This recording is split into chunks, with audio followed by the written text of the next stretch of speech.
కదలి రండి తెలుగుదేశ కార్యకర్తలారా, త్యాగాలకు వెనుదీయని దేశభక్తులారా. కదలి రండి తెలుగుదేశ కార్యకర్తలారా, త్యాగాలకు వెనుదీయని దేశభక్తులారా. నందమూరి ఆశయ రథ సారథ్యం మీదే, చంద్రబాబు స్వర్ణాంధ్రకు నిర్మాతలు మీరే.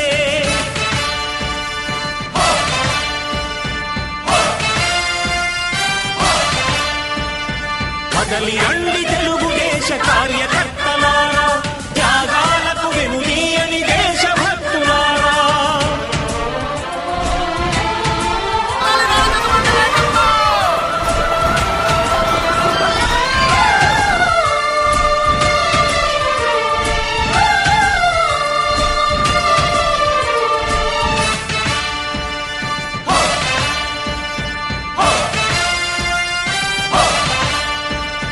పార్టీకే అంకితమై పనిచేసే మీరు దేశంలో నిలిపారు మన పార్టీ పేరు.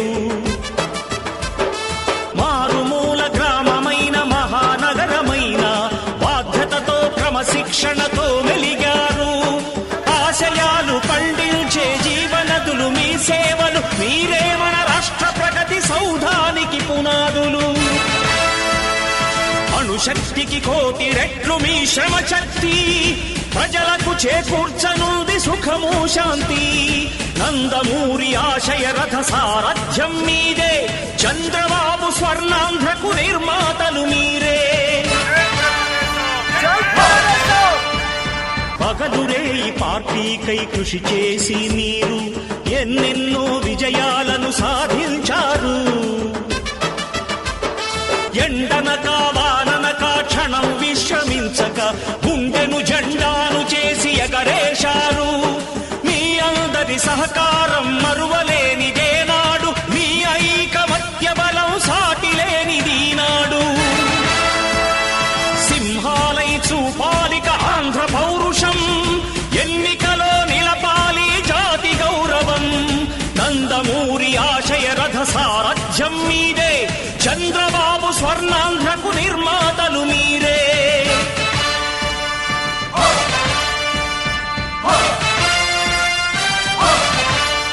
ప్రాణాలను ధారపోసి ప్రగతి కొరకు మీరు ప్రజల గుండెలో పార్టీ ప్రతిష్ఠ పెంచారు.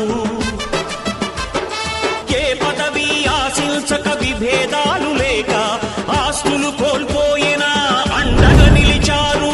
లక్ష్య సాధనకు నిలిచిన లక్షలాది కుటుంబాల త్యాగంతో తేజరిల్లె తెలుగుదేశ పతాకం. మీ అందరి సహకారం, మీ అభిమానం పార్టీకే మూలధనం, తీర్చలేని రుణం.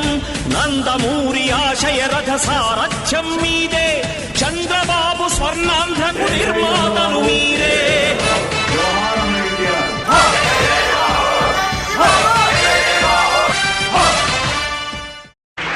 తెలుగు జనతకు వందనం, తెలుగు యువతకు అభినందనం, తెలుగు మమతకు అభివాదనం, తెలుగు జాతికి శుభాభినందనం. హరిజన గిరిజన దళిత వర్గాలు గూడెల్లో అడవుల్లో గుడిసెల్లో మగ్గిపోతూ ఉంటే చూచి భరించలేక వెనకబడిన తరగతులు ఇంకా ఇంకా అట్టడుగుకు తొక్కివేయబడుతుంటే సహించలేక జనాభాలో సగమున్న ఆడబడుచులు అన్యాయమవుతుంటే ఓరిమి పట్టలేక రాజకీయం భ్రష్టమై వ్యాపారాత్మకమై దగాకోరు విధానమై ఆంధ్ర ఆత్మాభిమానం చంపుతూ ఉంటే గుండె బద్దలై మనసు వికలమై ఓరిమి పట్టలేక మీకోసం వచ్చాను. ఈ తెలుగుదేశం శ్రామికుడి చెమటలో నుంచి, కార్మికుడి కరిగిన కండరాల్లో నుంచి, రైతు కూలీల రక్తంలో నుంచి, రైతు కూలీల రక్తంలో నుంచి, నిరుపేదల కన్నీటిలో నుంచి, కష్టజీవుల కంటి మంటల్లో నుంచి, అన్నాస్తుల అక్కందనలో నుంచి పుట్టింది ఈ తెలుగుదేశం. తెలుగువాడి పౌరుషం చాటి చెప్పడానికి, తెలుగువారి ఆత్మగౌరవం నిలబెట్టడానికి పుట్టింది ఈ తెలుగుదేశం.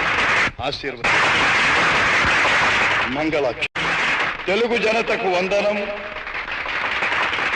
తెలుగు యువతకు అభినందనం, తెలుగు మమతకు అభివాదనం, తెలుగు జాతికి శుభాభినందనం.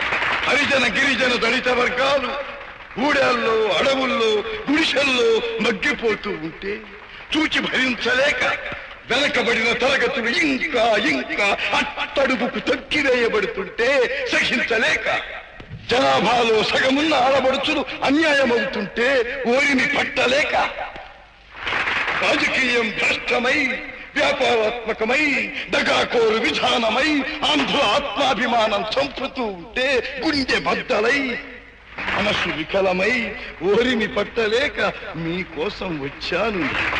ఈ తెలుగుదేశం శ్రామికుడి చెమటలో నుంచి, కార్మికుడి కరిగిన కండరాల్లో నుంచి, రైతు కూలీల రక్తంలో నుంచి, నిరుపేదల కన్నీటిలో నుంచి, కష్టజీవుల కంటి మంటల్లో నుంచి, అన్నాస్తుల అక్కందనలో నుంచి పుట్టింది ఈ తెలుగుదేశం. తెలుగువాడి పౌరుషం చాటి చెప్పడానికి, తెలుగువారి ఆత్మగౌరవం నిలబెట్టడానికి పుట్టింది ఈ తెలుగుదేశం.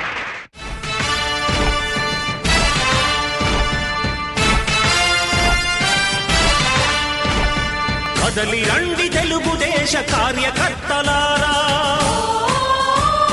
త్యాగాలకు వెనుదీయని దేశభక్తులారా.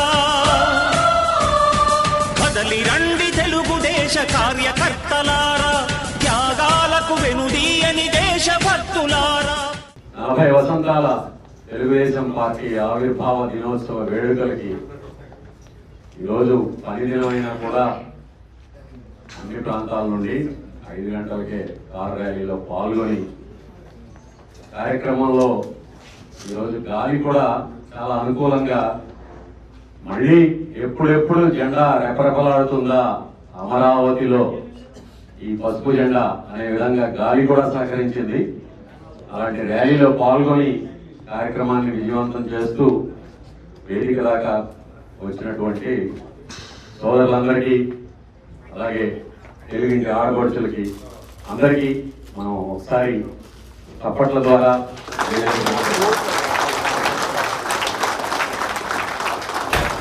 ఈరోజు సాయంత్రం ఇదే సమయంలో 50 రాష్ట్రాల్లోనూ 40 నగరాల్లో ఈ వేడుకలు ఇదే సమయంలో నిర్వహించబడుతున్నాయి.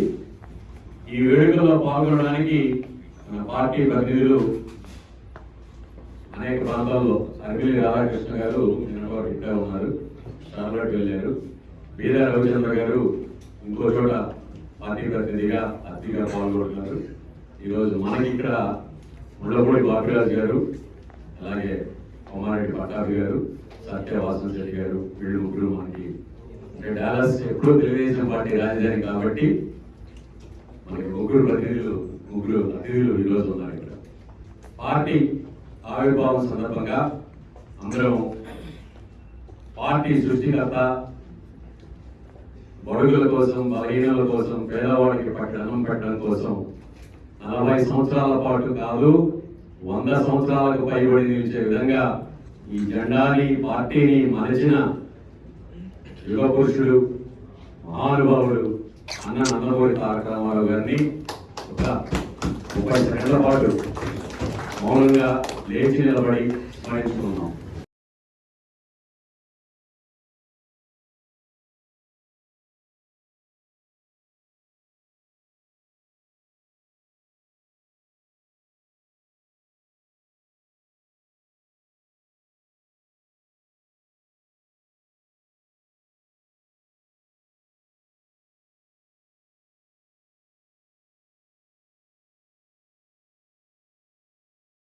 కాకినాడ పార్లమెంట్ నియోజకవర్గం నుండి మన పార్టీ అభ్యర్థిగా పోటీ చేశారు. ఇప్పుడు తెలుగుదేశం పార్టీ బీసీ ఫెడరేషన్ కి జనరల్ సెక్రటరీగా, మళ్ళీ క్రియాశీలకంగా తెలుగుదేశం పార్టీలో పనిచేస్తున్నారు. ఒక రకంగా డాలస్ నివాసి ఆయన ప్రస్తుతం. సో ఈరోజు ఈ కార్యక్రమానికి వచ్చినందుకు, అతిథిగా మేము ఆహ్వానించగానే సమయాన్ని కుదుర్చుకున్నందుకు సత్య గారికి ధన్యవాదాలు తెలియజేస్తూ, సత్య గారు మీ తోటి ఎన్ఆర్ఐ సోదరులందరితోటి, అలాగే పార్టీ అభిమానులు, సానుభూతిపరులందరితోటి పార్టీ ఆవిర్భావ దినోత్సవ వేడుకల సందర్భంగా మీ అభిప్రాయాలు పంచుకోవాల్సిందిగా కోరుతున్నాను. సభకు నమస్కారం. మరి వేదికలో అలంకరించిన పెద్దలు పట్టాభిరామ్ గారికి, రాజరాజ్ గారికి, అధ్యక్షుడు కేసీ గారికి, మరి మీ అందరికీ కూడా నేను కొంచెం కొత్త టల్లాస్కి ఎంతోమంది పెద్దలు ఉన్నారు కానీ మీ పేరు పేరున నాకు పిలవడానికి రాదు, కానీ నాకు పేరు పేరున పిలిచినట్టుగా భావించి మీ అందరికీ కూడా నా హృదయపూర్వక నమస్కారాలు, అభినందనలు. ఈ కార్యక్రమానికి ఇంత ఉత్సాహంతో వచ్చినందుకు, ఈ కార్యక్రమాన్ని ఇంత సక్సెస్ఫుల్గా నడిపిస్తున్నందుకు, ముఖ్యంగా ఈ కార్యక్రమాన్ని ఆర్గనైజ్ చేస్తున్న పెద్దలందరికీ కూడా నా హృదయపూర్వక నమస్కారాలు, కృతజ్ఞతలు. మన కేసీ గారు చెప్పింది విన్న తర్వాత నేను 30 సంవత్సరాల నుంచి నేను అమెరికాలో ఉన్నాను, కానీ ఇంత ఉత్సాహం ఎప్పుడు చూడలేదు నేను. మరి ఎట్లా మిస్ అయ్యారో నాకు తెలియదు. ఇంతకుముందు మీరు ఎంత బాగా చేశారో నాకు తెలియదు, కానీ ఇప్పుడు చూసినాక ఎంతో గర్వంగా ఫీల్ అయ్యాను. అసలు మన తెలుగుదేశం పార్టీ అన్ని రాష్ట్రాల్లోనూ అనేక నగరాలు, 40 నగరాలు, 1 కాదు 2 కాదు, ఇంతగా ఘనంగా ఉత్సాహాలు నడుపుకుంటున్నారు అని అంటే, మనకి అంత బలమైన క్యాడర్ ఉంది అని అంటే, అసలు మనది నేషనల్ పార్టీ అంటే ఎందుకు, ఇంటర్నేషనల్ పార్టీ అని చెప్పేసి అమెరికాలో కూడా అమెరికాలోనే మన పార్టీని పెట్టి ముందుకు తీసుకెళ్ళవచ్చు కదా. ఇక్కడ కూడా ఎంతో మందికి మనం సేవ చేసిన వాళ్ళు అవుతాం. సో మరి విషయానికి వచ్చేటప్పటికి, మరి ఆ రోజు అన్న నందమూరి తారక రామారావు గారు పార్టీని స్థాపించినప్పుడు ఉన్న పరిస్థితులు చాలా కొద్ది మందికే అనుభవపూర్వకంగా తెలుసుంటాయి. ఎందుకంటే చాలా మంది యంగ్స్టర్స్ ఉన్నారు కాబట్టి. అసలు పేదవాడికి తినడానికి లేదు, తెలుగు వాడికి గౌరవం లేదు, అసలు తెలుగు భాషకే అసలు గౌరవం లేదు. ఏ సెక్రటరియట్ లో ఎక్కడా కూడా తెలుగు ఉండేది కాదు. ముందు పైన హిందీ, తర్వాత ఏమంటారు ఉర్దూ, లాస్ట్ లో తెలుగు. అది ఉంటే ఉండేది, లేక లేదు. మన ఎంప్లాయీస్ కూడా హైదరాబాద్ వెళ్ళి ఉద్యోగం చేసుకుంటుంటే వాళ్ళు పడే బాధలు చూస్తుంటే అసలు సెకండ్ క్లాస్ సిటిజన్స్ లాగా ట్రీట్ చేసుకోరు ఆ రోజుల్లో. తర్వాత అన్న వచ్చిన తర్వాత మాఫియాని అరికట్టారు, తెలుగు జాతిని ఖండాంతరాలకు వ్యాపింప చేశారు, తెలుగు భాషని పైకి తీసుకొచ్చి పునరుద్ధరించారు.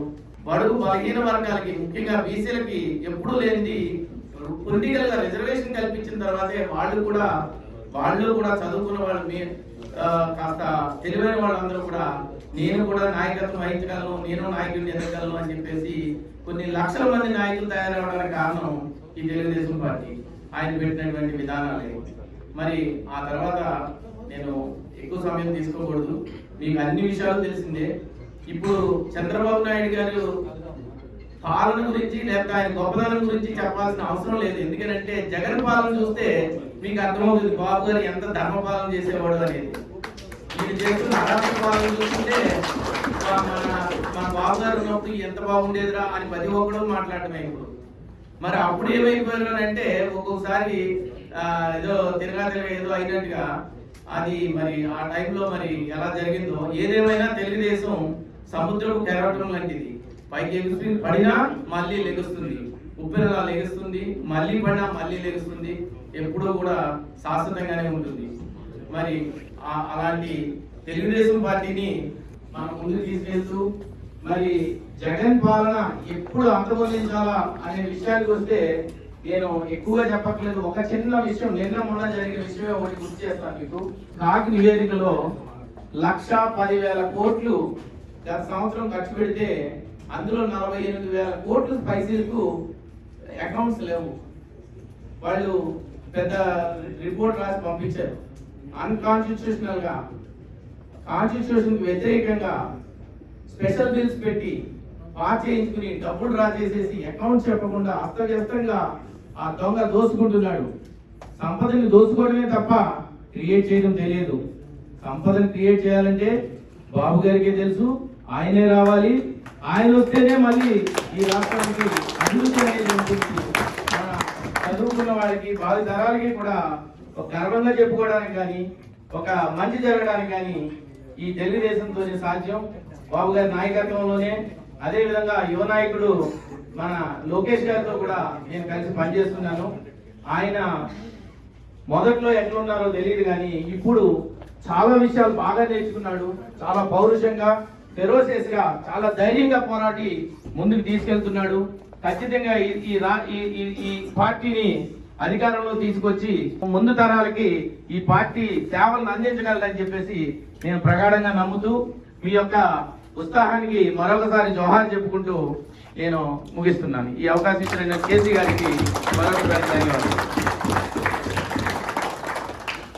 ముందుగా తెలుగుదేశం పార్టీ 46వ దినోత్సవ వేడుకలకు ఇక్కడ విచ్చేసిన తెలుగుదేశం పార్టీ పెద్దలు మొలపూడి బాపిరాజు గారికి, అలాగే పట్టాభి గారికి, అలాగే సత్య గారికి, అలాగే ఇక్కడ మా ఎంతో తోడ్పాటుని అందించి మా వెంట అండగా నిలుస్తూ ఈ కార్యక్రమాన్ని విజయవంతం చేయడానికి సహకరించిన NRI-TDP నాయకులకు, కార్యకర్తలకు, అలాగే డల్లాస్ గడ్డ తెలుగుదేశం అడ్డ అనే విధంగా అక్కడ కూర్చున్న తెలుగుదేశం పార్టీ యువరత్నం తెలుగు యువత, NRI-TDP తెలుగు యువత కార్యకర్తలు ప్రతి ఒక్కరికి పేరు పేరున నా పాదాభివందనాలు.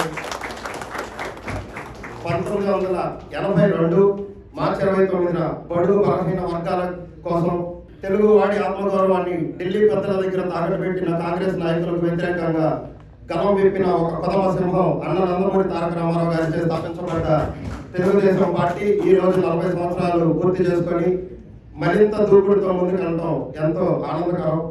అదేవిధంగా నేను చాలా మంది దగ్గర ఒక మాట అంటానండి, ఈ మధ్య నాకు అస్సలు నచ్చట్లేదు. ఇంకొక దఫా కనుక తెలుగుదేశం పార్టీ ఓడిపోతే పార్టీ లేదు అని చాలా చోట్ల విన్నారండి. ఒకటే గుర్తుపెట్టుకోవాలి, ఇప్పటికి 4 పర్యాయాలు మనం ప్రతిపక్షంలో ఉన్నాం. పార్టీ ఎప్పుడు ప్రతిపక్షంలో ఉన్నా మరింత బలంతో ఊవెత్తులాగా ఎగిసిపడిందే కానీ ఏమాత్రం వెనక్కి తగ్గలేదు.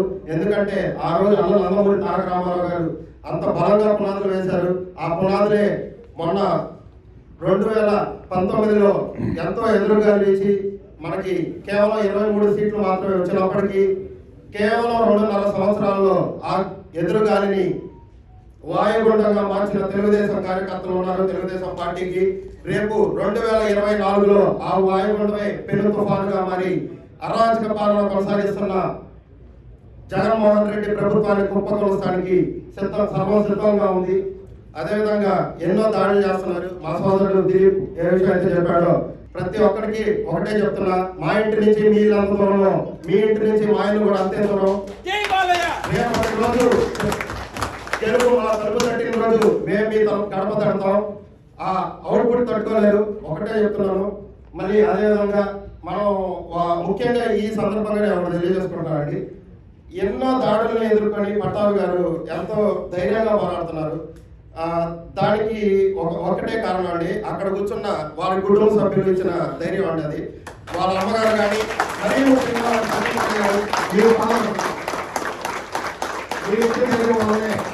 బలంగా మా తెలుగుదేశం పార్టీ మొత్తం పోరాడుతున్నారు. ఆ బలం రేపు కొనసాగించి అమరావతి తెలుగుదేశం పార్టీ జెండా ఎలాగో మళ్ళీ అందరిలో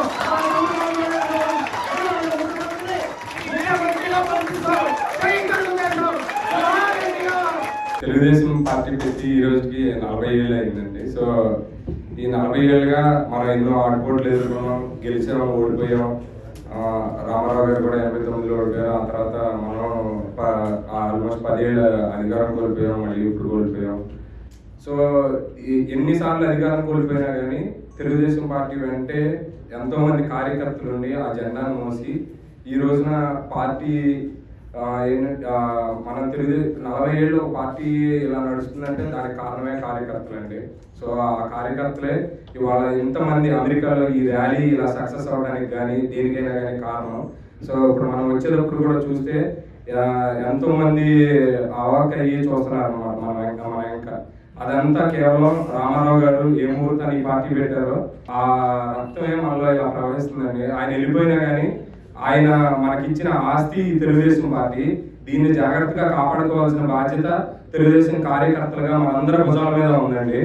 సో ఇందాక అందరూ చెప్పారు, సో నేను టైం వేస్ట్ చేయదలుచుకోలేదు. ప్రతి ఒక్కళ్ళు మనకి ఇంకా ఎలక్షన్కి 2 సంవత్సరాలు ఉందండి. ఈ 3 ఏళ్ళు మనం ఈ 37 సంవత్సరాల్లో ఏదైతే ప్రతిపక్షంలో ఉన్నా కానీ చూడనంత విధ్వంసం ఈ 3 ఏళ్లలో చూసామండి. అది ఏ విధంగా అయినా కానీ ఇక్కడ నిలువుటద్దంగా పట్టాభి గారు ఉన్నారు, ఆయన మీద ఎలాంటి దాడులు చేశారు అవన్నీ చూశారు. సో ఆయనకి కూడా ఇప్పుడు అలాంటి వ్యక్తులు కూడా మనం ఇలా ర్యాలీ చేసి ఈ రోజున మనం చూపించాం. మా తెలుగుదేశం నాయకుల మీద కానీ కార్యకర్తల మీద కానీ వాళ్ళ ఇళ్ళ మీద కానీ ఎవరైనా దాడి చేస్తే వాళ్ళందరికీ సమాధానం చెప్పడానికి ప్రతి తెలుగుదేశం కార్యకర్త అండగా ఉంటాడు అని చెప్పి.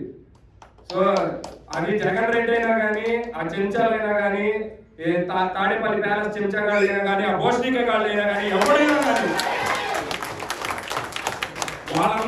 వాళ్ళందరికీ తెలుగుదేశం కార్యకర్తలు బుద్ధి చెప్పే సమయం దగ్గరలోనే ఉంది. అరే కొడాలని నేను ఇలా మాట్లాడకూడదండి, మాట్లాడటం తప్పు. కానీ వాళ్ళు మాట్లాడిన పదజాలాలు కానీ వాళ్ళు వాడిని కానీ అలాంటి మాటలు నేను మాట్లాడదలుచుకోలేదు. కానీ వాళ్ళ పేరు పెట్టి పిలిచే అంత ఇది కూడా లేదండి. వాడు వీడు అని పిలవడమే కరెక్ట్. అందుకని అలాగే పిలిచానండి. ఒక యువతరం ఈ పార్టీ నుండి ఏం ఆశిస్తుంది, పార్టీ నుండి సమాజానికి ఏం జరగాలని ఆశిస్తుంది, వచ్చే 40 సంవత్సరాల పాటు, వచ్చే 60 సంవత్సరాల పాటు అనేటువంటిది ఆ యువతరం నోటి నుండి మనం తెలుసుకుందాం. దిలీప్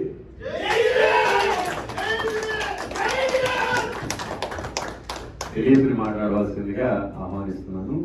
ఎన్ఆర్ఐ టీడీపీ ప్రారంభం జరిగినప్పుడు బహుశా అప్పుడు ఉడుకు రక్తంతో ర్యాలీలు జెండా ఎగరేస్తూ చంద్రబాబు గారు వచ్చినప్పుడు, ప్రతిపక్ష నాయకుడు హోదాలో వచ్చినప్పుడు, మళ్ళీ ఈ జెండా ఎప్పుడు గెలుస్తుంది అనేటువంటి తపంతో ఇక్కడ అమెరికాలో 20 సంవత్సరాల కిందట మేము ఇంతే ఉత్తేజంతో పాల్గొనేవాళ్ళం. 2014లో మనం పనిచేసినంత కసిగా 10 సంవత్సరాల ప్రతిపక్షంలో ఉండి 2014లో ప్రతి ఒక్కళ్ళు ఎవరికి చేతనైనంత వాళ్ళు, ఎవరు చేయగలిగిన వాళ్ళు కసిగా పనిచేసాం, ఒకటిగా పనిచేసాం, ఒక టీంగా.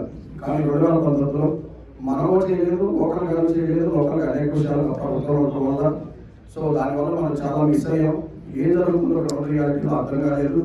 మన పార్టీ పెద్దలు కూడా సంక్షేమం చేసాం, అభివృద్ధి చేసాం, మన కార్యక్రమం చేస్తారు అన్న ఒక విధమైన ట్రాన్స్లో ఉండిపోయారు. కానీ ఆ భ్రమకి పడబట్టలేని ఇవాళ మనకు ఉన్న కర్తవ్యం ఏంటంటే ఈ జెండా వేసుకుని ఇక్కడ తిరగడం కాదు. ఈ జెండా ప్రతిరోజు మనకు ఉత్సాహం ఉండాలి. ఈ జెండా మనకు ప్రతిరోజు మన కర్తవ్యాన్ని గుర్తు చేయాలి. మనం ఒక సైకోతో పోరాడుతున్న విషయాన్ని గుర్తుపెట్టుకొని ఆ సైకోకి ఎప్పుడైనా ఒక సైకో తీసుకొచ్చి సౌంతి సత్యం చెప్తే వాడికి ఏం అర్థం కాదు. సైకోని ఒక్కరికి ఎప్పుడు చెప్పుదంటే కరెక్ట్. వాడి పద్ధతిలోనే మనకు వాడికి సమాధానం చెప్పాలి. దానికి మనందరూ సిద్ధంగా ఉండాలి. ఒక్కడాలు అవసరం లేదు. సో చాలా మందికి ఎలాగ ఏంటంటే మనం అనేక కంపెనీలో పనిచేస్తుంటాం. నా ఫేస్బుక్లో తెలుగుదేశం జెండా పెడితే నా టీంలో ఎవరు చూస్తారేమో, వాళ్ళు ఫీల్ అవుతారేమో, వాళ్ళు తీసుకుంటారేమో అని చెప్పి మనం తీసుకుంటున్నాడు. అవసరం లేదు. నీకు నచ్చినాడు నీ పార్టీ, నీ సిద్ధాంతం నీకు నచ్చినాడు నీకు ఫ్రెండే కాదు, ఆ కంపెనీ కాదు ఇంకో కంపెనీలో ఉద్యోగం చేసుకుంటాడు. సో దాని గురించి అనగడాల్సిన పని లేదు, మొక్కడాల్సిన అవసరం లేదు. నేను తెలుగాడిని, నాది తెలుగుదేశం జెండా గర్వంగా చెప్పుకుందాం.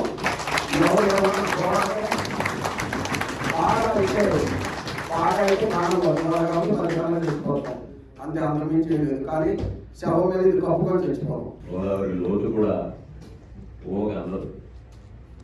అదే గోదావరి ఉగ్ర రూపం దాచినప్పుడు గోదావరి ఎంత వైబ్రెంటో మనకు అర్థమవుతుంది.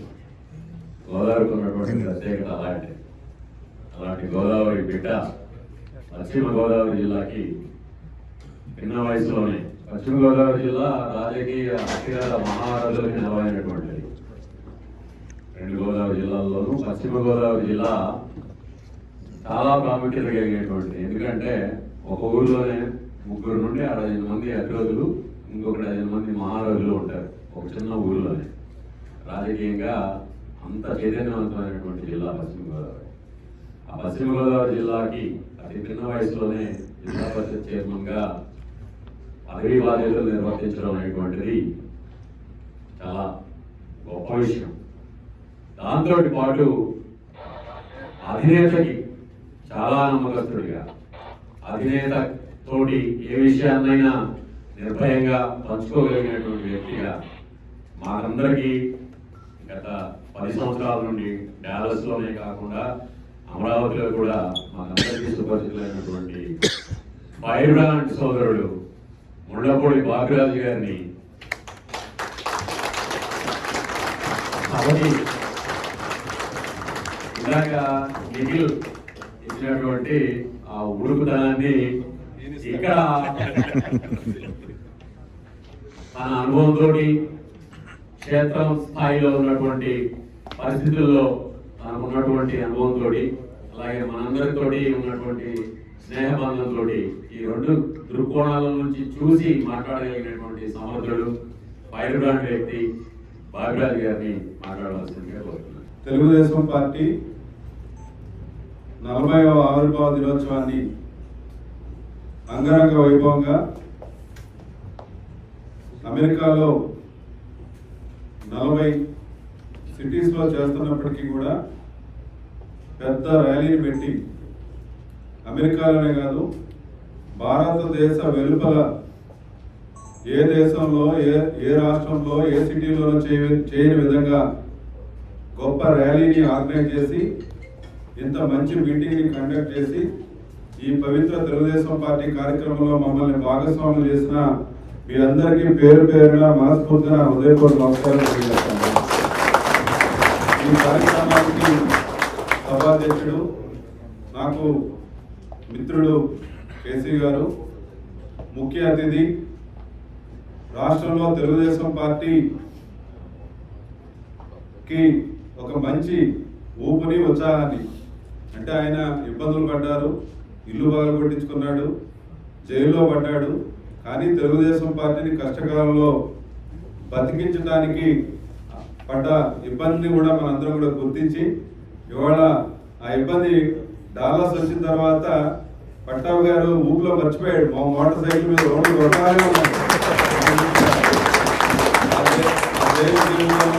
ఆ బాధని మర్చిపోయి మంచి రిలాక్స్ చేశారు పట్టాభి సోదరుని, పట్టాభి గారికి.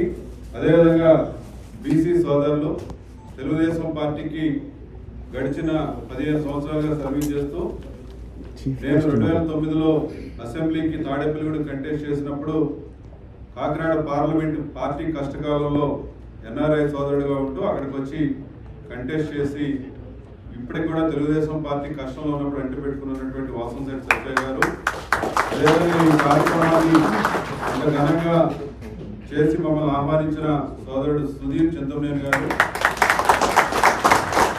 దళసాని కిషోర్ గారు, మేమందరం ఈ డాలాస్ నగరానికి రావడానికి ప్రత్యేక కారకుడైన మిత్రుడు అన్నే శేఖర్ గారు.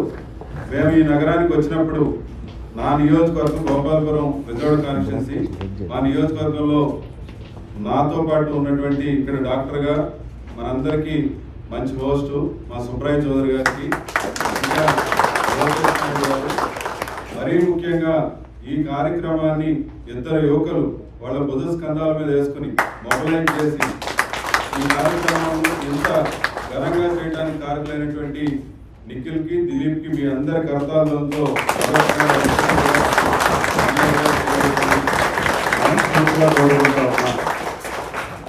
తెలుగుదేశం పార్టీ ఈ రాష్ట్రంలో ఒక కులం కోసమో ఒక మతం కోసమో పెట్టినటువంటి పార్టీ తెలుగుదేశం పార్టీ కాదు. ఎన్టీ రామారావు గారు ఆయన కులాన్ని బాగు చేయడానికో ఆయన మతాన్ని బాగు చేయడానికో పెట్టిన పార్టీ తెలుగుదేశం పార్టీ కాదు. తెలుగు చలనచిత్ర రంగంలో మకటం లేని మహారాజుగా ఉండి మరి తెలుగు ప్రజల వల్ల ప్రపంచవ్యాప్తంగా కీర్తిని గడించి ఆ ప్రజలకి, తెలుగు ప్రాంతానికి, తెలుగు రాష్ట్రాలకి సేవ చేయాలన్న తలంపుతో పార్టీని పెట్టారు.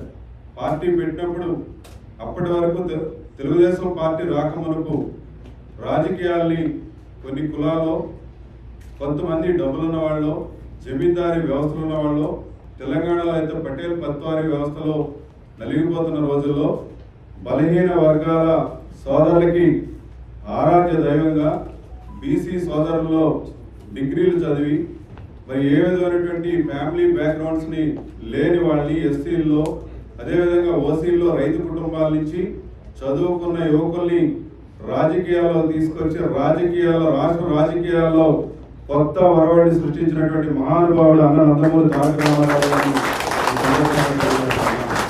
అలాంటి రాజకీయ పార్టీలో 40 ఏళ్ల ప్రస్థానంలో మన వయసులు దాదాపు ఇక్కడ ఉన్నవాళ్ళందరం 4-5 సంవత్సరాలు అన్నింటిలో ఒకటే ఏజ్ గ్రూప్ వాళ్ళం. 46 సంవత్సరాలు నాకు. 40 సంవత్సరాలు ఈ పార్టీలో కార్యకర్తగా ఉండటం మన పూర్వజన్మ సుకృతంగా మనందరూ కూడా భావించాలని ఆల్మోస్ట్ నేనైతే 30 సంవత్సరాలు, అంటే నాకు 46 సంవత్సరాలు ఉంటే 30 సంవత్సరాలు ఇందాక సోదరులు చెప్తున్నారు. ఈ పార్టీకి స్తంభాలకి జెండాలు కట్టిన దగ్గర నుంచి 93 నుంచి తెలుగు విద్యార్థి రాష్ట్ర ఆర్గనైజేషన్లో, తర్వాత తెలుగు యువత రాష్ట్ర ఆర్గనైజేషన్లో, 2001 వచ్చేటప్పటికి ఒక నల్లజర్ల మేజర్ పంచాయతీ సర్పంచ్గా ఈ పార్టీ తరఫున మా మదర్ని పోటీ చేసి అదృష్టం కానీ, అదేవిధంగా 2009లో నా నియోజకవర్గం కాకపోయినా ఆ రోజు ప్రజారాజ్యం పార్టీ ఉండటంలో అక్కడ ఇచ్చినటువంటి సీట్లు ఇచ్చినటువంటి అభ్యర్థి మన పార్టీ బీఫామ్ వదులుకొని లాస్ట్ మినిట్లో ప్రజారాజ్యంకి వెళ్ళిపోతే ఆఖరి గంటలో చంద్రబాబు నాయుడు గారు నన్ను పంపిస్తే పక్క నియోజకవర్గానికి వెళ్ళాను. 32 ఏళ్ల వయసులో పోటీ చేశాను.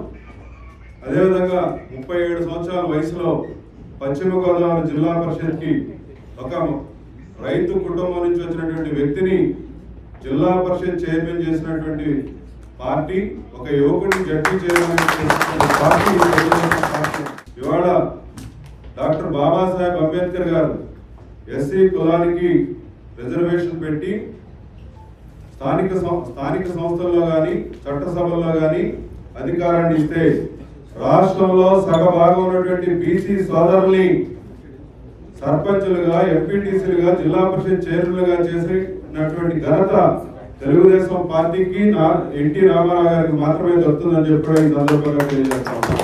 ఇట్లాంటి పార్టీ, మన పార్టీ బీసీలో మూలంగా ఉన్నటువంటి పార్టీ. ఈ పార్టీకి ఒక కులాన్ని ఆపాదించాలని ప్రశాంత్ కిషోర్ లాంటి వాడు ఇంకొకరు తీసుకొచ్చి పెట్టడం జరిగింది. తెలుగుదేశం పార్టీ ప్రస్థానంలో చాలా ఒడిదుడుకులు ఈ పార్టీ పడ్డాం. మనం కూడా చాలా కష్టాలు పడ్డాం. మన ఏజ్ గ్రూప్ అయితే మనకంటే పెద్దవాళ్ళు పదవులు అనిపించారు. మన ఏజ్ గ్రూప్ అయితే 2004 నుంచి, అంటే మనం కాలేజీ నుంచి బయటకు వచ్చిన తర్వాత తెలుగుదేశం పార్టీ గడిచిన 20 సంవత్సరాల్లో 15 సంవత్సరాల అపోజిషన్ లో ఉన్న ఈ పార్టీకి కాపలా కుక్కలాగా కాస్తున్నటువంటి మనందరం కూడా ఈ పార్టీకి గౌరవంగా నిలబడాలి. మరొకసారి నేను మిమ్మల్ని అందరినీ కూడా కోరుతా ఉన్నా.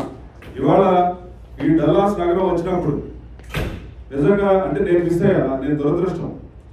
ర్యాలీలో చాలా ఉన్నా, పర్టికులర్ గా ఈ ఒక 10 మినిట్స్ గ్యాప్ లో, అంటే ఇక్కడ పోలీసు సహకరించిన కారణంగా ఇంకోటో ఒక 10 మినిట్స్ గ్యాప్ లో నేను మిస్ అయ్యా. మా పట్టాభి అయితే చాలా ఆనందపడ్డాడు. డల్లాస్ నగరంలో ఇంతమంది పసుపు జెండాలు, పసుపు కండువాలు వేసుకుని అంగరంగ వైభవంగా ఈ ర్యాలీ జరిగిందని చాలా ఖుషి అయ్యాడు. ఎంత ఊపిరి, మాకు కూడా ఇంత ఉత్సాహాన్ని. అంటే మీకు ఏం అవసరం లేదు, వాళ్ళ మీరు అమెరికాలో చాలా హ్యాపీగానే ఉన్నారు, చదువుకున్నారు, కష్టపడ్డారు. మన తల్లిదండ్రులు పాపం ఉన్న ఆస్తులు అమ్మో లేకపోతే మనల్ని ఏదో విధంగా చదివించి ఇక్కడ దాకా తీసుకొచ్చారు. మీ కష్టంతో, మీ శ్రమతో బాగా కష్టపడి ఇవాళ చాలా ఉన్నతంగా బతుకుతా ఉన్నారు.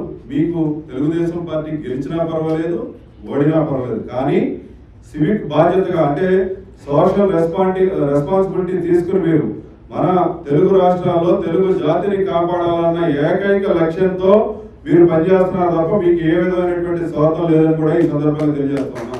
నేను పట్టాభిలో సత్యానం మేము పోరాడుతున్నామంటే మాకు ఇంకా ఎంతో కొంత స్వార్థం ఉంది. ఇక్కడ చంద్రబాబు నాయుడు గారు అదో మాకు ఇవ్వకపోయినా మేము పార్టీ రాజకీయాల్లోనే ఉంటాం, కానీ మాకు స్వార్థం ఉంది.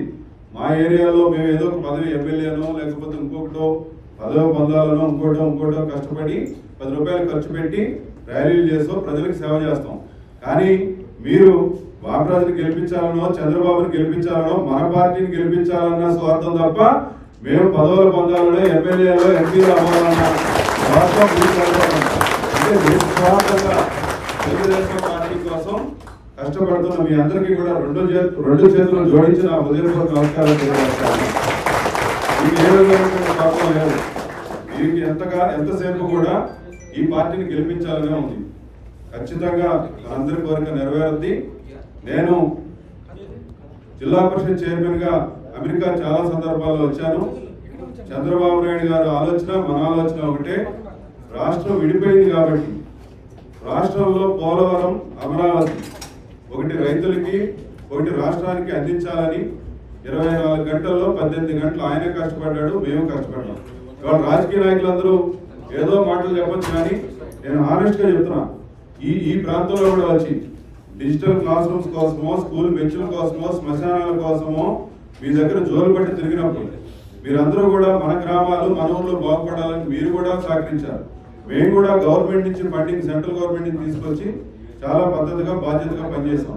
చాలా 200 రూపాయల పెన్షన్ ని 2000 చేసాం. ఈడేదో 3 పథకాలు ఇస్తున్నాడు మనం ఏమవుతాం అని కొంతమంది కంగారు పడుతున్నారు. ఏమీ అవ్వం. తెలుగుదేశం పార్టీ ఉండగా 70 రూపాయల పెన్షన్ ని వాళ్ళ నాన్న రాజశేఖర రెడ్డి 130 పెంచాడు. వీడొచ్చి ఇప్పుడు 500 పెంచాడు. వీళ్ళిద్దరూ కలిపి 630 పెంచాడు. కానీ చంద్రబాబు గారు 200 రూపాయల పెన్షన్ ని 2000 రూపాయలు చేశాడంటే 1800 పెంచాడు.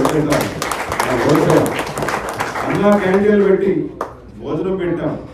డ్వాక్రా గ్రూపులకు 10,000 చొప్పున 1,00,000 మంది 1,00,000 మంది మహిళలకు ఇచ్చాం. అయినా ఓడిపోయాం. చచ్చిపోతే 2 లక్షలు ఇచ్చాం. యాక్సిడెంట్ లో చచ్చిపోతే 5 లక్షలు ఇచ్చాం. అన్ని రకాలుగా కూడా ఎవరైనా ఎస్సీ బీసీ ఓసీలో చిన్నవాడు అమెరికాలో చదువుకోవాలంటే 20 లక్షలు కూడా ఇప్పించాం. ఎస్సీ సోదరులకు ఇన్నోవా కారు కూడా ఇప్పించాం. కానీ వీడు 10,000 15,000 ఇచ్చి మళ్ళీ రాత్రికి వాళ్ళ బాబుల దగ్గర బ్రాందీ కొట్టుల దగ్గర కొట్టేస్తున్నాడు వీడు. చంద్రబాబు గారు దయాదాక్షిణ్యాలతో పదవిలో ఉన్నప్పుడు మా దయాదాక్షిణ్యాలతో మీరు ఇంత రకరాల ఒక రకంగా చంద్రబాబు నాయుడు గారు ఇంజనీరింగ్ కాలేజీలు మనం దగ్గర పెట్టడం వల్ల వచ్చాము. ఎన్టీ రామారావు గారు పార్టీ పెట్టడం వల్ల మన అందరం కుటుంబ సభ్యులు అయ్యాం. కానీ ఆర్థికంగా మీకేమి తెలుగుదేశం పార్టీ మేమేమి మీకేం చేయాల. మీకున్న తెలివితేటలతో మీ మన అమ్మ బాబుల కష్టంతో మనకున్న అరాకర ఆస్తుల్ని అమ్మి రిస్క్ చేసి అమెరికా దాకా మీరు వచ్చారు. 10 రూపాయలు సంపాదించుకున్నారు. పిల్లల బిడ్డలతో చాలా ఆనందంగా పోతున్నారు. అది మాకు సంతోషంగా ఉంది. కానీ వాళ్ళ తెలుగుదేశం పార్టీ మీకు డైరెక్ట్ గా ఏం చేయలేకపోయినా ఇండైరెక్ట్ గా చేసింది. డైరెక్ట్ గా ఏం చేయలేకపోయినా సరే ఇవాళ తెలుగుదేశం పార్టీ కోసం మీరు కష్టపడతారు. తెలుగుదేశం పార్టీతో డైరెక్ట్ గా అడుక్కుని బీఫామ్ తెచ్చుకున్నటువంటి కొడాలి నాని ఈ రాష్ట్రానికి దేశానికి తెలుగుదేశం పార్టీ వల్ల ఒక ఎమ్మెల్యే అయ్యి తెలుగుదేశం పార్టీ వల్ల 2 దఫాలు ఎమ్మెల్యే అయినటువంటి కొడాలి నాని వచ్చేవాడు మాట్లాడినట్టు మాట్లాడుతున్నాడు. కానీ మీరు తెలుగుదేశం పార్టీకి కార్యకర్తలుగా ఉన్నటువంటి మీరు 1 రూపాయి ఉపయోగలేకపోయినా ఈ పార్టీని కష్టంలో పోషించాలని చెప్పి మీరు అనుకుంటా ఉన్నారు. నేను మొన్న ఒక మీటింగ్ లో ఒకటి చెప్పా. నేను బెంగళూరు వెళ్తున్నా. విజయవాడ ఇది ఒక కాన్ఫరెన్స్ కి ఇలాంటి కాన్ఫరెన్స్ కి విజయవాడ బెంచ్ సర్కిల్ దగ్గర నా కారు ఆగింది. సిగ్నల్ పడి ఒక అడుక్కునేవాడు అడుక్కుంటున్నాడు. ముందు కారుడు వాడికి ఒక 10 రూపాయలు ఇచ్చాడు. నా కారు మీద బ్యాగ్ ఉంటే నా కారుకు బ్యాగ్ కో దండం పెడుతున్నాడు, సూర్యుడికో దండం పెడుతున్నాడు. ఇతను ఎవరో మన అభిమానం అనుకుంటున్నాడు. మా డ్రైవర్కి 20 రూపాయలు ఇవ్వండి అని చెప్పారు. వాడు తీసుకోలేదు. 50 ఇచ్చాడు, తీసుకోలేదు. 100 ఇచ్చాడు, తీసుకోలేదు. పిలిచి గ్లాస్ తిప్పి ఏంటి తీసుకోవట్లేదని అడిగారు. అప్పుడు కూడా తెలుగుదేశం అవకాశం ఉంది. 2014 ఎలక్షన్ ముందు మన పార్టీ కష్టంలో ఉంటే మీ దగ్గర డబ్బులు తీసుకున్నా ఈ 100 రూపాయలు కూడా పార్టీని గెలిపించడం కోసం నేను అడుగుతున్నా. పెళ్లి సర్కిల్లో అడుగుతున్న యాత్రికున్నటువంటి నీటి కూడా ఈ కొడాలి అంటే లేదని చెప్పి తెలుగుదేశం పార్టీ అంత గొప్ప పార్టీ. పార్టీ అపోజిషన్ ఉంటే ఏమైంది? ఇవాళ పార్టీ అపోజిషన్ లో ఉంది. మేము బెంగళూరు వెళ్ళినా, డల్లాస్ వచ్చినా, షార్లెట్ వెళ్ళినా, చికాగో వెళ్ళినా, లేకపోతే ఏలూరు వచ్చినా, విజయవాడ వచ్చినా, హైదరాబాద్ వచ్చినా ఇవాళ పట్టాకుని మీరు ఇవాళ కారులో ఊరేగించారంటే తెలుగుదేశం పార్టీ అధికారంలో ఉంటే ఊరేగించామా? ఈ పార్టీకి 50 లక్షల మంది కార్యకర్తలు ఉన్నారు.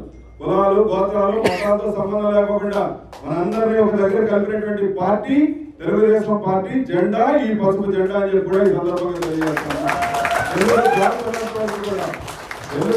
ఉన్నంతవరకు కూడా ఈ యుగ పురుషుడు మహానుభావుడు ఈ పార్టీని పెట్టి మనందరినీ కలిపి ఈయన స్వర్గలోకంలో ఉన్నాడు. కానీ ఇవాళ యుగ పురుషుడు లేడు. ఆంధ్రప్రదేశ్ లో యుగ పురుగు ఉంది. ఇవాళ ఆ యుగ పురుగుని కాలుతో ఒక తొక్కు తగిలిపోద్ది. ఆడేదో అంత పెద్ద మీరు అందరూ ఊహించుకుంటున్నారు. ఆడేదో పెద్ద పురుగు, ఆడేదో చేసేస్తాడు, పట్టా బిల్లు బాగా కొడతాడు, మా ఇల్లు బాగా కొడతాడు, కేసు పెడతాడు, ఇంకోటి పెడతాడు. ఆడి కేసులు గొడవ ఆడ గొడవ అయిపోయింది. కరోనా టైంలో మనం 1-2 ఏళ్ళు ఇంకా చాలా లాంగ్ టైం ఉందని ఓపిక పెట్టాం, అయిపోయింది. ఇవాళ పోలీసు వాడు వస్తే పోలీసు వాళ్ళకి గెట్టడానికి తెలుగుదేశం కార్యకర్తలు రెడీగా ఉన్నారు. ఊరంలో ఎవరో చచ్చిపోయారు, ఎవరు లేదు. కేసు పెడితే 200 మంది పోలీస్ స్టేషన్ కూర్చుని కేసులు పెట్టండి అని చెప్తున్నాం. ఈ 2 ఏళ్ళు పోయిన తర్వాత తెలుగుదేశం పార్టీ అధికారంలోకి వస్తుంది. ఆ రోజున నువ్వు ఎస్ఐగా, సిఐగా నువ్వు ఎక్కడ ఉంటావో ఈడ్చుకొచ్చి ఇదే ఊర్లో కొట్టి అదే కేసు మీద పెడతామని చెప్తున్నాం. జరిగేది కూడా లేదో కూడా ఈ సందర్భంగా తెలియజేస్తా ఉన్నా. కాబట్టి నేను కొడాలి నాని లాంటి వాడి గురించి కూడా ఎంతసేపు మాట్లాడాలంటే నాకు కూడా గుడివాడి గడ్డ మీద ఎంత మహానుభావుడు పుడితే ఆ గుడివాడి గడ్డ అంత ఎదవలు పుట్టించింది. అలాంటి వాడి గురించి ఎక్కువ మాట్లాడటం కూడా వదాశాను. వాడంటాడు చాలా రాజశేఖర రెడ్డి గారు చావంటే చాలా మంచి చావంట, ఉత్తమమైన చావంట, అలాంటి చావు చావాలని కోరుకున్నాడు. మేము కూడా అంటున్నాం, భగవంతుడు కాలం అన్ని కలిసి వస్తాయి, కాలం అన్నీ వస్తాయి. నువ్వు రాజశేఖర రెడ్డి చావు చేస్తావో, వాళ్ళ నాన్న రాజారెడ్డి చావు చేస్తావో, లేకపోతే రాజశేఖర రెడ్డి తమ్ముడు వివేకానంద రెడ్డి చావు చేస్తావో, ఈ బాడీ అయితే పోస్ట్ మార్టం వెళ్ళద్ది, ఇది మాత్రం ఖాయం చెప్పి చెప్తున్నాం.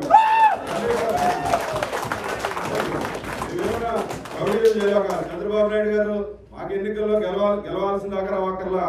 చంద్రబాబు నాయుడు గారు ఇవాళ చూడబట్టి ఇవాళ చూసేస్తాం, ఇవాళ చూడబట్టి నువ్వు పోలీసులు ఉన్నావు అనుకోవడమే, ఇవాళ చూడబట్టి ఇవాళ చూసేస్తాం. ఏమయ్యా ఏమన్నా రౌడీజం చేయడానికి గోండాజం చేయడానికి చదువుకోవాలా, ర్యాకెట్ సైన్స్ కావాలా, దానికి 200 మందిలో 400 మందిలో కుర్రాళ్ళు పోషిస్తే ఇలాంటి వాళ్ళు ఎవరు కొట్టరామంటే వాళ్ళు కొట్టొస్తారు. పట్టాపి ఇంటి మీదకి దాడి చేశారు, కానీ తెలుగుదేశం పార్టీ సంస్కృతి అది కాదని ఆగాం. రేపు కూడా ఆగుతామేమో ఈ తెలుగుదేశం వాళ్ళు అనుకుంటున్నారు. చంద్రబాబు గారు కూడా అదే మాట చెప్పొచ్చాం. మళ్ళీ రేపు కూడా మీరు ఇదే పరిస్థితులు ఆపితే మీకు కూడా దండం పెడతాం సార్. తెలుగుదేశం పార్టీ రేపు కూడా ఆపితే దండం పెడతాం 100%. అంటే మేము కూడా చదువుకున్నాం, ఖచ్చితంగా లా అండ్ ఆర్డర్ ఉండాలి, రాష్ట్రం బాగుపడాలని కోరుకుంటున్నాం. కానీ ప్రజలు కూడా ఆలోచించుకోవాలి. ఆంధ్రప్రదేశ్లో ప్రజలు ఆలోచించాలి. చంద్రబాబు నాయుడు గారు మరుగుదొడ్డి కాడించి underground drainage system, cement road, అదేవిధంగా ఇండస్ట్రీస్, అమరావతి ఎంత ప్లాన్ చేశాడు నిజంగా అమరావతిని. ఇవాళ ఈ దరిద్రుడు రాకపోతే, ఈ నీచుడు రాకపోతే అమరావతి ఎంత డెవలప్ అయ్యేది, రాష్ట్రానికి ఎంత ఉపయోగపడేది. పోలవరం ప్రాజెక్టు వాళ్ళ నాన్న కాసులు కకృతపడి కాలువలు వదిలేస్తే దాన్ని చంద్రబాబు నాయుడు గారు ఏడాది నిలువు కాళ్ళ మీద నిలబడి పనిచేయించాడు పట్టిసీమ ప్రాజెక్ట్. ఇవాళ ఇక్కడ కృష్ణా డెల్టా మీద బతికే వాళ్ళు చాలా మంది ఉంటారు. కృష్ణా డెల్టాలో వాళ్ళ నీళ్ళెళ్ళి 2 పంటలు పడినా తాగునీరు ఉన్నా సరే దానికి ఆద్యుడు చంద్రబాబు నాయుడు గారు అని చెప్పి కూడా ఈ సందర్భంగా తెలియజేస్తా ఉన్నా. ఇన్ని వ్యవహారాల్ని, ఇన్ని వ్యవస్థల్ని నడిపినప్పుడు తెలుగుదేశం పార్టీ ఈ కష్టాలు చాలా సందర్భాలు ఎదుర్కొన్నాం. 2012లో 17 అసెంబ్లీలకి పోటీ జరిగితే రాజశేఖర రెడ్డి చచ్చిపోయినప్పుడు జగన్ పార్టీ పెట్టినప్పుడు 17 అసెంబ్లీలో 6 అసెంబ్లీలో డిపాజిట్లు రావాలి తెలుగుదేశం పార్టీకి. 17లో ఒక్క సీటు కూడా గెలవాల. కానీ 2014లో తెలుగుదేశం పార్టీ అధికారంలోకి వచ్చింది. అలానే నంద్యాలలో, కాకినాడలో ఎలక్షన్ ఒక నెల ముందు తెలుగుదేశం పార్టీ ఘన విజయాలు సాధించింది. కానీ 2019 ఎన్నికల్లో తెలుగుదేశం పార్టీ ఓడిపోయింది. వాళ్ళు చెప్తున్నారు వాళ్ళ మున్సిపాలిటీలో 90% గెలిచాం, అక్కడ 70% గెలిచాం. మీరు ఎలా గెలిచారో ఏం జరిగిందో అన్ని తెలుసు. చంద్రబాబు నాయుడు గారు రేపు పొద్దున ఎన్నికలు అయిన తర్వాత ఎలక్షన్లు వస్తే మాకు జగన్ ఇచ్చినటువంటి పోలీస్ పవర్ ఇంకో పవర్ ఇచ్చి పడితే మేము కనీసం నామినేషన్ అన్న వేయగలిగాం. మీ మనుషులు నామినేషన్ కూడా వేయలేరని చెప్పడం ఈ సందర్భంగా నేను తెలియజేస్తున్నాను. కాబట్టి ఏ కార్యకర్త కూడా ఇక్కడే కాదు, ఆంధ్రప్రదేశ్లో కాదు, ప్రపంచంలో ఉన్నటువంటి ఏ తెలుగుదేశం పార్టీ కార్యకర్త కూడా కంగారు పడక్కర్లేదు, కష్టపడక్కర్లేదు. తెలుగుదేశం పార్టీ అంటే కష్టపడక్కర్లేదంటే మన ఇంట్లో పడుకుంటే గెలుస్తామని నేను అన్నగాని తెలుగుదేశం పార్టీ ఏం జరుగుతుందో ఈ జగన్ గాడి ఏజెంట్లు పెట్టిస్తాడా, నిన్న ఎవరో అన్నారు ఓటర్ లిస్టుల్లో పేర్లే మార్చేస్తాడేమో అవి చెప్తా ఉన్నారు. అసలు ఈ రోజు నుంచి ఓటర్ లిస్టు చూసుకుంటారు. అంటే తెలుగుదేశం పార్టీకి ఇంత కసిపుడు లేదు. ఇలాంటి ఎదో తగలటం కూడా మనకు అవసరమే. ఇలాంటి ఎదో తగలటం కూడా మనకు అవసరం. ఎందుకు రాదు ఈ టైపు 2 ఏళ్ళు ఎలక్షన్ ఉండగా మనం ఎప్పుడు కూడా చూడాలి. ఏ రాజకీయాల్లో చాలా కాలం నుంచి ఉన్నాను కానీ మనం ఓడిపోతామని కూడా పోలింగ్ అయిపోయిన తర్వాత కౌంటింగ్ 1 వారం రోజుల ముందు ఓడిపోతామని అనుకున్నాం. అప్పుడు దాకా అనుకోలే. తెగ పందాలు కూడా పెట్టేశారు మనవాళ్ళు. కానీ ఏదో ఓడిపోతాడని 2 ఏళ్ల ముందు నుంచే మనవాళ్ళందరూ కూడా రోడ్డు మీదకి వచ్చి వీరంగం చేస్తున్నారు. ఇవాళ మీరు అనుకుంటున్నారు రేపు ఏం జరుగుతుంది, గెలుస్తామని నమ్మకం మనకు ఉంది. కానీ ఇవాళ నుంచే మనవాళ్ళు గెలిచినట్టు. రేపు మా గవర్నమెంట్ వస్తే నీ తిత్తు తీరుతాం, తోలు తీరుతామని అధికారులు మాట్లాడుతుంటే 3 ఏళ్ల క్రితం మీదకు వచ్చిన అధికారులు కానీ పోలీసుడు కానీ ఎలాగంటే మన మీద కేసు పెట్టేవాడు పోలీసుడు. ఇవాళ ఎలా కాదు, కింద పడేసి తొక్కినా సరే మన మీద కేసు పట్టడానికి పోలీసుడు ముందు రావాలి. అంటే వాళ్ళకి అర్థమైపోయింది ఈ జగన్ గారు ఓడిపోతాడు, గ్యారంటీగా 100% ఓడిపోతాడు, మనల్ని ఊరుకోరు అన్న విషయం అధికారులకు అందరికీ అర్థమైపోయింది.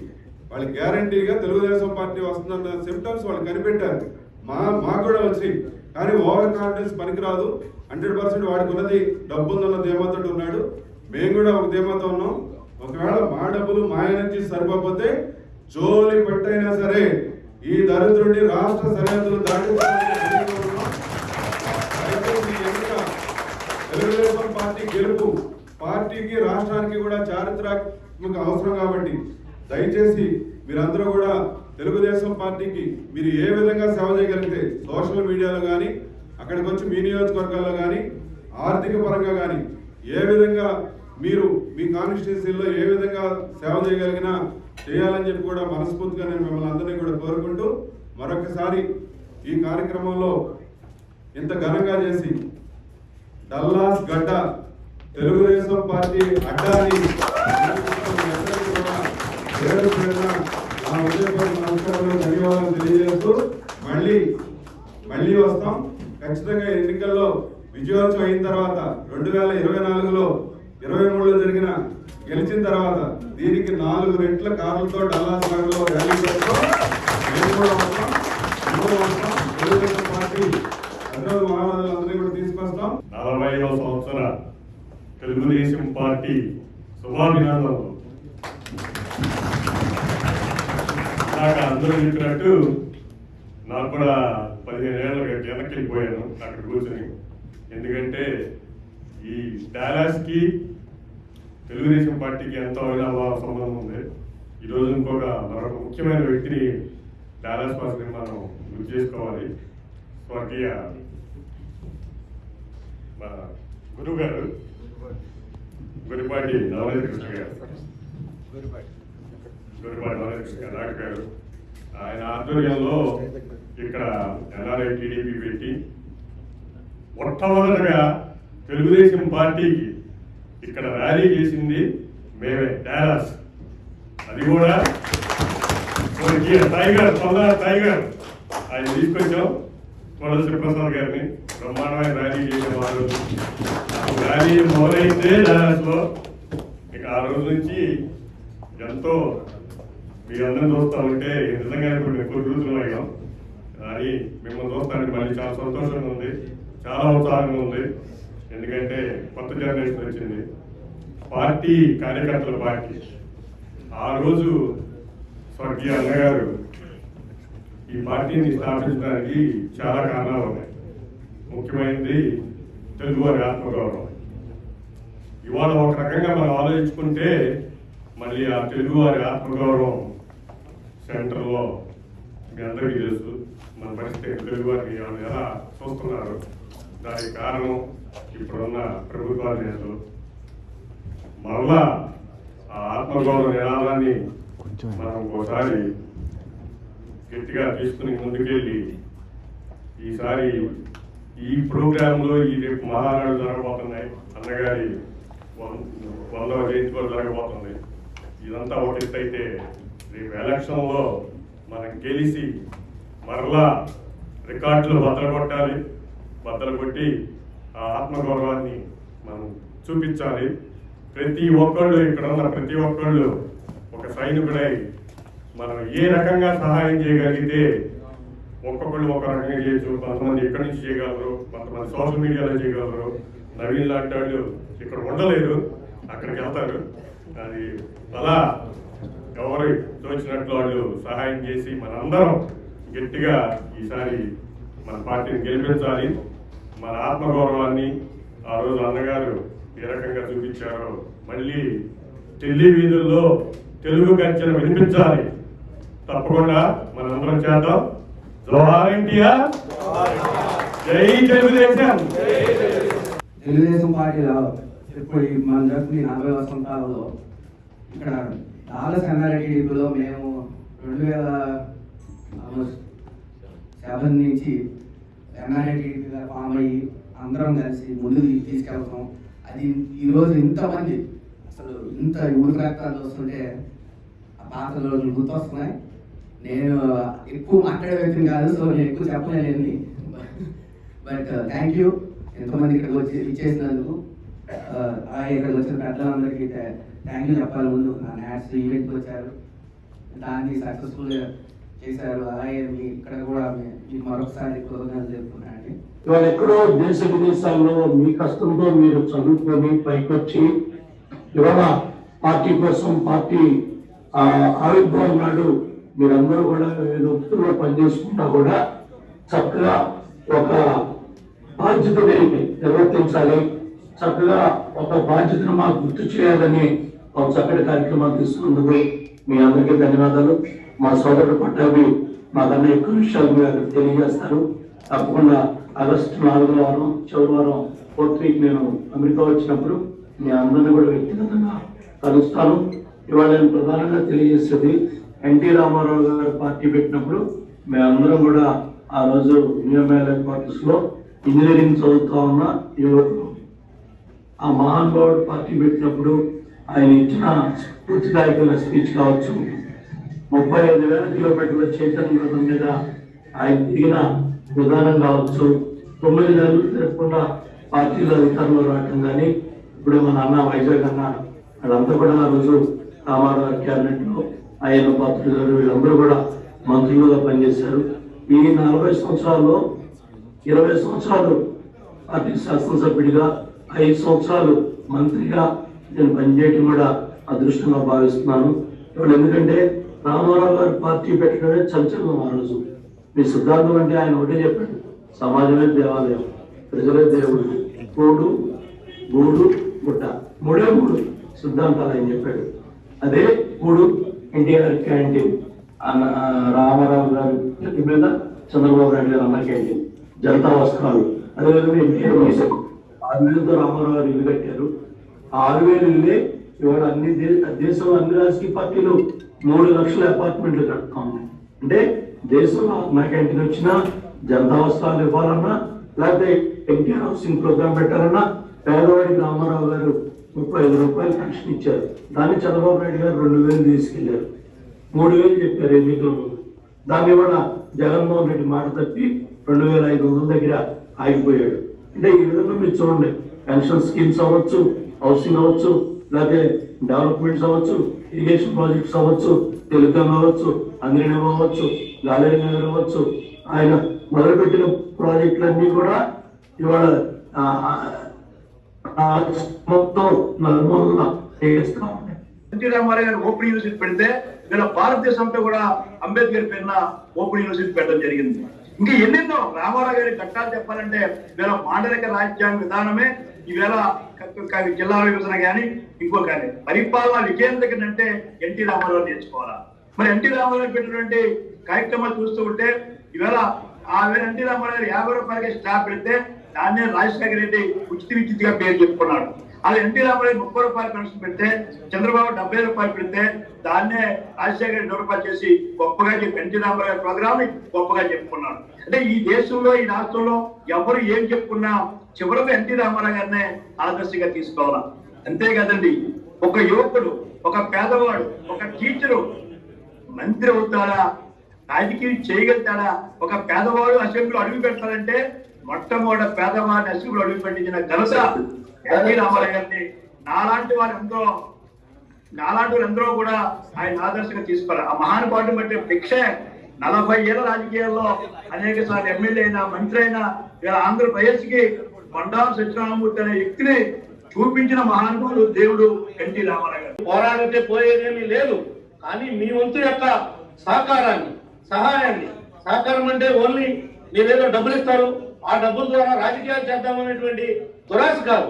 కానీ మీ గ్రామాల్లో, మీరున్నటువంటి పెరిగినటువంటి ప్రాంతంలో, మీరు తిరిగినటువంటి ప్రాంతంలో ఎవరైనా వేరే వైపు చూస్తుంటే మీరు చెబితే వింటారనుకునేటువంటి వారందరినీ కూడా మోటివేట్ చేయటం, ఈ వ్యవస్థలన్నీ కూడా దిగజారిపోయినటువంటి వాటిని ఏ రకంగా సస్టైనబిలిటీ రావాలి, ఇవన్నీ నిలదొక్కునే విధంగా చేయాలి అనేటువంటి సలహాలు ఇవ్వటం, సూచనలు ఇవ్వటం, ఇవన్నీ కూడా మేము గెలిస్తే మీరు గెలిచినట్లుగా, మేము అనుభవిస్తుంటే ఆ పదవిని పేదవాడికి, వేరొకరికి, కష్టంలో ఉన్నవాడికి, ఇబ్బందిలో ఉన్నవాడిని ఆదుకుంటుంటే ఆ వచ్చేటువంటి తృప్తి ఎన్ని 100,000 కోట్లు సంపాదించుకున్న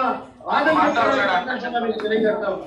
మరలా మీ డ్యూటీస్ అన్నింటినీ కూడా చూసుకుని మరలా మా కోసం, ఈ పార్టీ కోసం, ఈ యొక్క 40వ వసంతంలోకి అడుగు పెడుతున్నటువంటి ఈ శుభ సందర్భంలో మరలా మీతో మేము కలిసేటువంటి ఒక అవకాశాన్ని జూమ్ ద్వారా మీరు కలగజేసి ఈ పార్టీని బ్రతికించాలి.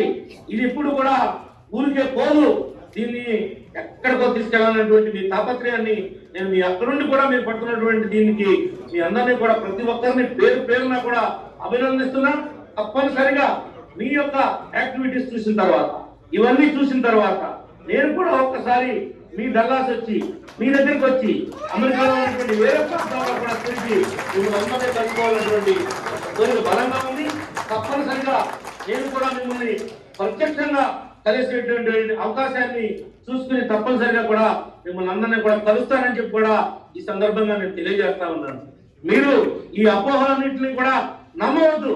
మీకు వాస్తవాలన్నింటినీ కూడా పట్టొచ్చినట్టుగా మీకు కనబడేటువంటి రోజు అత దగ్గరలో ఉంది. కావాలనే ఈ రాష్ట్రాన్ని ఆయన ఉద్దేశపూర్వకంగా ఈ పార్టీని భూస్థాపితం చేయడానికి ఇప్పటి వరకు కూడా ప్రయత్నం కొనసాగింది. ఇక మీదట ఆయన ఒక్క అడుగు కూడా, ఆయన అంటే ఎవడైతే పాలకుడు ఉన్నాడో, ఎవడైతే ఈ యొక్క విచ్ఛిన్నకరమైనటువంటి పాలన కొనసాగిస్తున్నాడో ఆయనకి రోజులు దగ్గర పడినాయి. తప్పనిసరిగా ఆయన మళ్ళీ జైలుకి వెళ్ళేటువంటి రోజులు అతి దగ్గరలోనే ఉన్నాయి. 16 నెలలు జైల్లో ఉండి ఇవాళ వచ్చి నీతి, నిజాయితీ, న్యాయం, ధర్మం గురించి మాట్లాడుతున్నాడు. ఎవడు మాట్లాడాడో వాళ్ళందరికీ కూడా సాంబారణం తినిపించాలి. ఈ పార్టీని మరి మామూలుగా తెలుగుదేశం పార్టీ అంటేనే గుండెల్లో దడబుట్టాలి.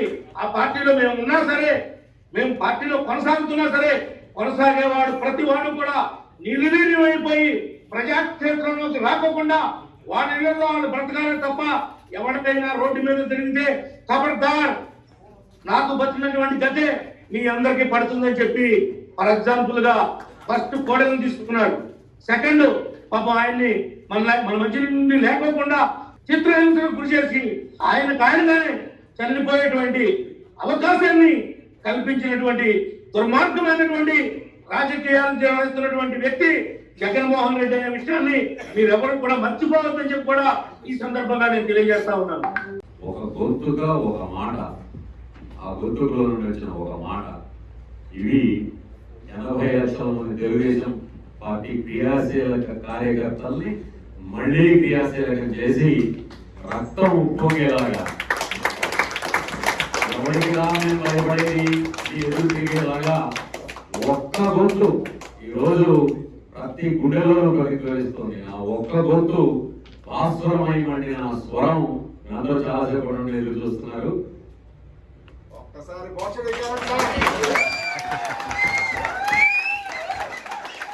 సభాధ్యక్షులు కేసీ చేకూరి గారికి, ఈ కార్యక్రమానికి విచ్చేసినటువంటి మీ అందరికీ కూడా హృదయపూర్వక నమస్కారం. గతంలో టీడీపీ అడ్డా డాలస్ గడ్డ అనే స్లోగన్ ని నేను విన్నాను, కానీ ఇవాళ ప్రత్యేకంగా సాయంత్రం జరిగినటువంటి అద్భుతమైనటువంటి ర్యాలీ చూసిన తర్వాత తప్పనిసరిగా డాలస్ గడ్డ టీడీపీ అడ్డా అని ఎవరైనా కూడా ఒప్పుకుని తీరాల్సిందే. ఆ రకమైనటువంటి అద్భుతమైనటువంటి ర్యాలీని నిర్వహించినటువంటి టీం టీడీపీ డాలస్ సభ్యులందరినీ కూడా హృదయపూర్వకంగా అభినందిస్తున్నాను. పార్టీ ఆవిర్భవించి 40 సంవత్సరాలు పూర్తవుతున్నటువంటి సందర్భంలో మరి మన రాష్ట్రంలోనే కాకుండా దేశంలోనే కాకుండా ప్రపంచవ్యాప్తంగా అనేక దేశాలలో అత్యద్భుతంగా జరుగుతున్నటువంటి ఈ ఉత్సవాలు ఈ రోజున డాలస్ నగరంలో కూడా ఇంతమంది సమక్షంలో మరి మీ అందరి మధ్య నేను కూడా జరుపుకోవడం అనేది నిజంగా కూడా నా అదృష్టంగా భావిస్తూ ఉన్నా. మరి ఈ ఉత్సవాల్ని ఇంత ఘనంగా నిర్వహించడంలో కీలక పాత్ర పోషించినటువంటి మన కేసీ చేకూరి గారికి, కిషోర్ చలసాని గారికి, సుధీర్ చింతమనేని గారికి, నవీన్ ఎర్రమనేని గారికి, లోకేష్ నాయుడు గారికి, అదేవిధంగా శ్రీకాంత్ పోలవరం గారికి, అదేవిధంగా నాకు అత్యంత సన్నిహితుడు నా జూనియర్ ఇంద్రనీల్ గారికి, అదేవిధంగా ఇంకా చాలామంది మరి డాలస్లో ఉన్నటువంటి టీడీపీ కుటుంబ సభ్యులు ఉన్నారు.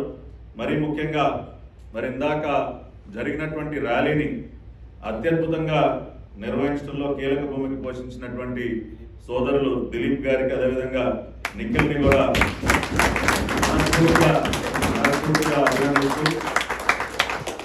మరి ఈ కార్యక్రమంలో పాల్గొనడానికి మరి వాషింగ్టన్ నుంచి ఇక్కడికి వచ్చినటువంటి నా సోదరుడు యష్ను కూడా మనస్ఫూర్తిగా అభినందిస్తూ 40 సంవత్సరాల చరిత్ర ఒక్కసారి వెనక్కి తిరిగి చూస్తే ఎన్నో మైలురాళ్ళు మనకు కనపడతాయి. నా ముందు మాట్లాడినటువంటి అనేక మంది వక్తలు, సీనియర్ నాయకులు, మాజీ మంత్రులు అనేక విషయాల్ని మీ అందరికీ కూడా చెప్పడం జరిగింది.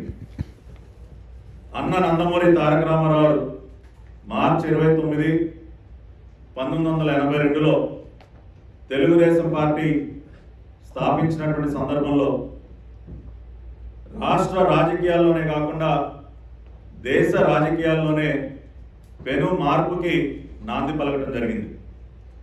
తెలుగుదేశం పార్టీ స్థాపించక ముందు మరి రాష్ట్ర రాజకీయాలు, దేశ రాజకీయాలు ఏ విధంగా ఉండేవి, స్థాపించిన తర్వాత ఎటువంటి మార్పులు చోటు చేసుకున్నాయన్నది అన్న విషయం ఒక్కసారి మనం గుర్తు చేసుకుంటే ఎన్నో మైలురాళ్ళు మనకు కనపడతాయి. తెలుగుదేశం పార్టీ స్థాపించక ముందు ఆంధ్రప్రదేశ్ రాష్ట్రంలో బడుగు బలహీన వర్గాలకి సరైనటువంటి అవకాశాలు దొరకనటువంటి పరిస్థితి, చదువుకున్నటువంటి యువతకి ప్రజాసేవ చేయాలి, రాజకీయాల్లోకి వచ్చి మేము కూడా ఎంతో కొంత సమాజానికి సేవ చేయాలన్న ఒక ఆలోచన ఉన్నటువంటి చదువుకున్నటువంటి యువతకి అవకాశాలు దొరకనటువంటి పరిస్థితులలో మరి అన్నగారు తెలుగుదేశం పార్టీ స్థాపించిన తర్వాత ఎటువంటి రాజకీయ నేపథ్యం లేకపోయినా, ధనవంతులు కాకపోయినా సమాజానికి సేవ చేయాలన్న పట్టుదల ఉన్నటువంటి యువకులు ఎంతో మందిని ముందుకు తీసుకొచ్చి వారికి ఎమ్మెల్యేలుగా, ఎంపీలుగా, మంత్రులుగా అవకాశాలు ఇచ్చి ఇవాళ రాష్ట్ర రాజకీయాల్లో పెను మార్పుకి వారు శ్రీకారం చుట్టారు. మరి అత్యంత చిన్న వయసులోనే అయ్యన్న పాత్రుడి గారికి ఒక శాసనసభ్యుడిగా అవకాశం ఇవ్వటమే కాకుండా ఒక మంత్రిగా ఆయన్ని క్యాబినెట్లోకి తీసుకుని మరి ఆయనకు అవకాశం ఇచ్చిన సందర్భంలో ఇవాళ 40 సంవత్సరాల తర్వాత కూడా ఇవాళ అయ్యన్న పాత్రుడి గారు అదే పట్టుదలతో ఏ రకంగా పోరాడుతూ ఉన్నారో మనం చూస్తూ ఉన్నాం. అంతేకాకుండా ఒక న్యాయవాదిగా ఉన్నటువంటి యనమల రామకృష్ణ గారికి అవకాశం ఇచ్చి ఇవాళ మనందరం గర్వించదగ్గ ఆర్థిక మంత్రిగా మరి ఆయనను ముందుకు తీసుకొచ్చినటువంటి పరిస్థితి. ఈ విధంగా చెప్పుకుంటూ పోతే ఎంతోమంది బలహీన వర్గాలకు చెందినటువంటి యువకుల్ని ఆ రోజున పార్టీలోకి ఆహ్వానించి వారికి అవకాశాలు ఇచ్చి గొప్ప నాయకులుగా తీర్చిదిద్దినటువంటి వ్యక్తి అన్న నందమూరి తారక రామారావు. ఆ రకంగా నాయకత్వాన్ని పెంపొందించడమే కాకుండా అనేక సంచలనాత్మకమైనటువంటి నిర్ణయాలు, విప్లవాత్మకమైనటువంటి నిర్ణయాల్ని ఆయన ఆ రోజున తీసుకున్నారు. మండల వ్యవస్థకి శ్రీకారం చుట్టడం కానివ్వండి, మహిళలకి ఆస్తిలో సమాన హక్కు కల్పించడం కానివ్వండి, అనేక సంక్షేమ పథకాలు, గతంలో రాష్ట్రంలో ఎప్పుడూ చూడనటువంటి సంక్షేమ పథకాలు, అది 2 రూపాయల కిలో బీమా, జనతా వస్త్రాల పంపిణీ కానివ్వండి, పక్కా గృహ నిర్మాణం కానివ్వండి, ఇవాళ ఉన్నటువంటి ఈ తుగ్లక్ ముఖ్యమంత్రి ఇవాళ గృహ నిర్మాణం గురించి మనకు పాఠాలు చెప్తూ ఉన్నాడు.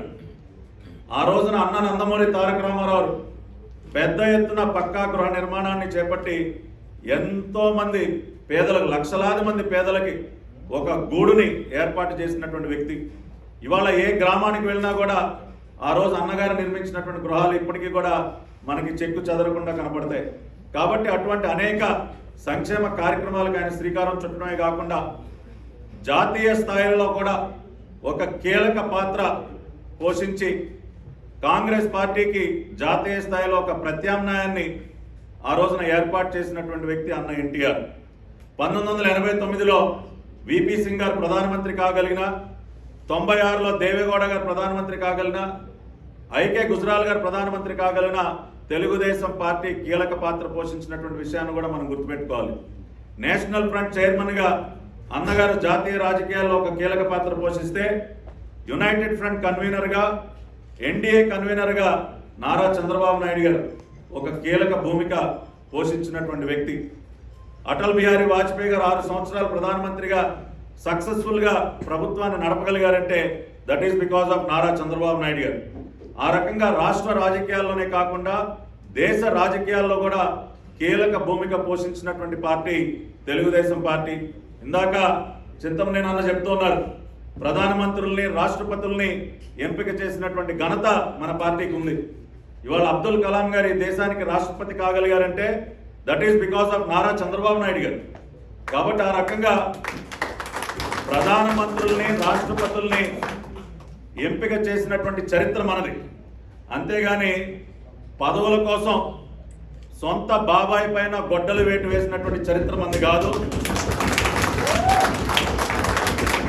మనం ఎంతో మంది ఉన్నతమైనటువంటి వ్యక్తుల్ని ప్రధానమంత్రులుగా రాష్ట్రపతులుగా ఇవాళ ముందుకు తీసుకొచ్చినటువంటి చరిత్ర. మరి అటువంటి ఘన చరిత్ర కలిగినటువంటి పార్టీలో మనందరం కూడా ఈ రోజున కుటుంబ సభ్యులుగా ఉన్నందుకు నిజంగా కూడా గర్వపడాలి.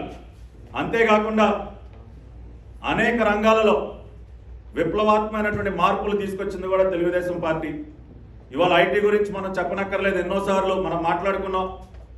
ఇవాళ చంద్రబాబు నాయుడు గారు ఆ రోజున తీసుకొచ్చినటువంటి ఐటీ రెవల్యూషన్ వల్ల ఇవాళ ఎన్నో దేశాలలో ఎన్ని లక్షల మంది ఇవాళ ఉపాధి పొంది ఇవాళ ఎంత ఉన్నతమైనటువంటి స్థానాలకి చేరుకోగలిగారో మనం ప్రత్యక్షంగా ఇవాళ యునైటెడ్ స్టేట్స్ ఆఫ్ అమెరికాలోనే కాకుండా అనేక దేశాల్లో మనం చూస్తూ ఉంటాం. అంతేకాకుండా కమ్యూనికేషన్ సెక్టర్ ఈ రోజున మనం 4G 5G గురించి మాట్లాడుకుంటూ ఉన్నాం. ఆ రోజున ప్రధానమంత్రిగా వాజ్పేయి గారు ఉన్నటువంటి సందర్భంలో టెలికాం సెక్టార్ని ఓపెన్ అప్ చేయించడంలో కీలక పాత్ర పోషించింది చంద్రబాబు నాయుడు గారు. ముఖేష్ అంబానీ హిమ్సెల్ఫ్ ఆయన ఒక ఇంటర్వ్యూలో చెప్పారు, రిలయన్స్ ఈ రోజున కమ్యూనికేషన్ సెక్టర్లోకి అడుగుపెట్టిందంటే it is because of Nara Chandrababu Naidu garu. Shyamnagar petrochemical complex సందర్శించడానికి చంద్రబాబు నాయుడు గారు వెళ్ళినప్పుడు he is the one who advise Dhirubhai Ambani to coming to telecommunication sector. మీరు రావాలి అని ఆయన్ని ఆహ్వానించి ఈ రోజున మరి రిలయన్స్ జియో పరిస్థితి ఏంటో మనందరం కూడా చూస్తూ ఉన్నాం. అంతేకాకుండా గోల్డెన్ క్వార్టర్లేటరల్ ప్రాజెక్ట్కి అంకురార్పణ చేసింది Nara Chandrababu Naidu garu. Malaysia prime minister Mahathir Mohamad is one of the longest serving prime ministers of Malaysia and is also a close friend to our leader Chandrababu Naidu garu. ఆయన ఒకనొక సందర్భంలో మలేషియా వెళ్ళినప్పుడు a road connecting Malaysia with Singapore 4-lane 6-lane expressway అది చూసిన సందర్భంలో ఆ ఒక్క road వల్ల ఆ దేశం ఎంత అభివృద్ధి చెందిందో ఆయన ప్రత్యక్షంగా చూసి తిరిగి వెనక్కి వచ్చిన తర్వాత వాజ్పేయి గారి దగ్గర కూర్చుని మన దేశంలో కూడా అటువంటి ఇన్ఫ్రాస్ట్రక్చర్ ఉంటే ఎంతో అభివృద్ధి సాధించవచ్చు అని చెప్పి ఆయనతో కూర్చుని గోల్డెన్ క్వార్టర్లేటరల్ ప్రాజెక్ట్కి అంకురార్పణ చేసింది నారా చంద్రబాబు నాయుడు గారు. ఈ రోజున దేశంలో ఉన్నటువంటి అన్ని మెట్రో సిటీస్ని కనెక్ట్ చేస్తూ మనకు అంత అద్భుతమైనటువంటి రోడ్ నెట్వర్క్ ఏర్పాటు అయ్యింది అంటే దానిలో చంద్రబాబు నాయుడు గారి పాత్ర ఎంతో ఉంది. అట్లా చెప్పుకుంటూ పోతే ఎన్నో మైలురాళ్ళు ఇవాళ దేశ గమనాన్నే మార్చినటువంటి అనేక కీలకమైనటువంటి నిర్ణయాల వెనక చంద్రబాబు నాయుడు గారి పాత్ర, తెలుగుదేశం పార్టీ యొక్క పాత్ర ఎంత ఉందో ఇవాళ మనకు ప్రత్యక్షంగా కూడా వాటి ఫలితాలన్నీ కూడా మనకు కనపడుతున్నాయి. కాబట్టి ఒక రాజకీయ పార్టీగా ఎంతసేపు ఏదో ప్రజల్ని మభ్యపెట్టి మోసం చేసి అధికారంలోకి వచ్చి అధికారాన్ని అనుభవించి ఏదో కోట్ల రూపాయలు దండుకోవటమే లక్ష్యంగా ఏ రోజు కూడా తెలుగుదేశం పార్టీ పనిచేయలేదు.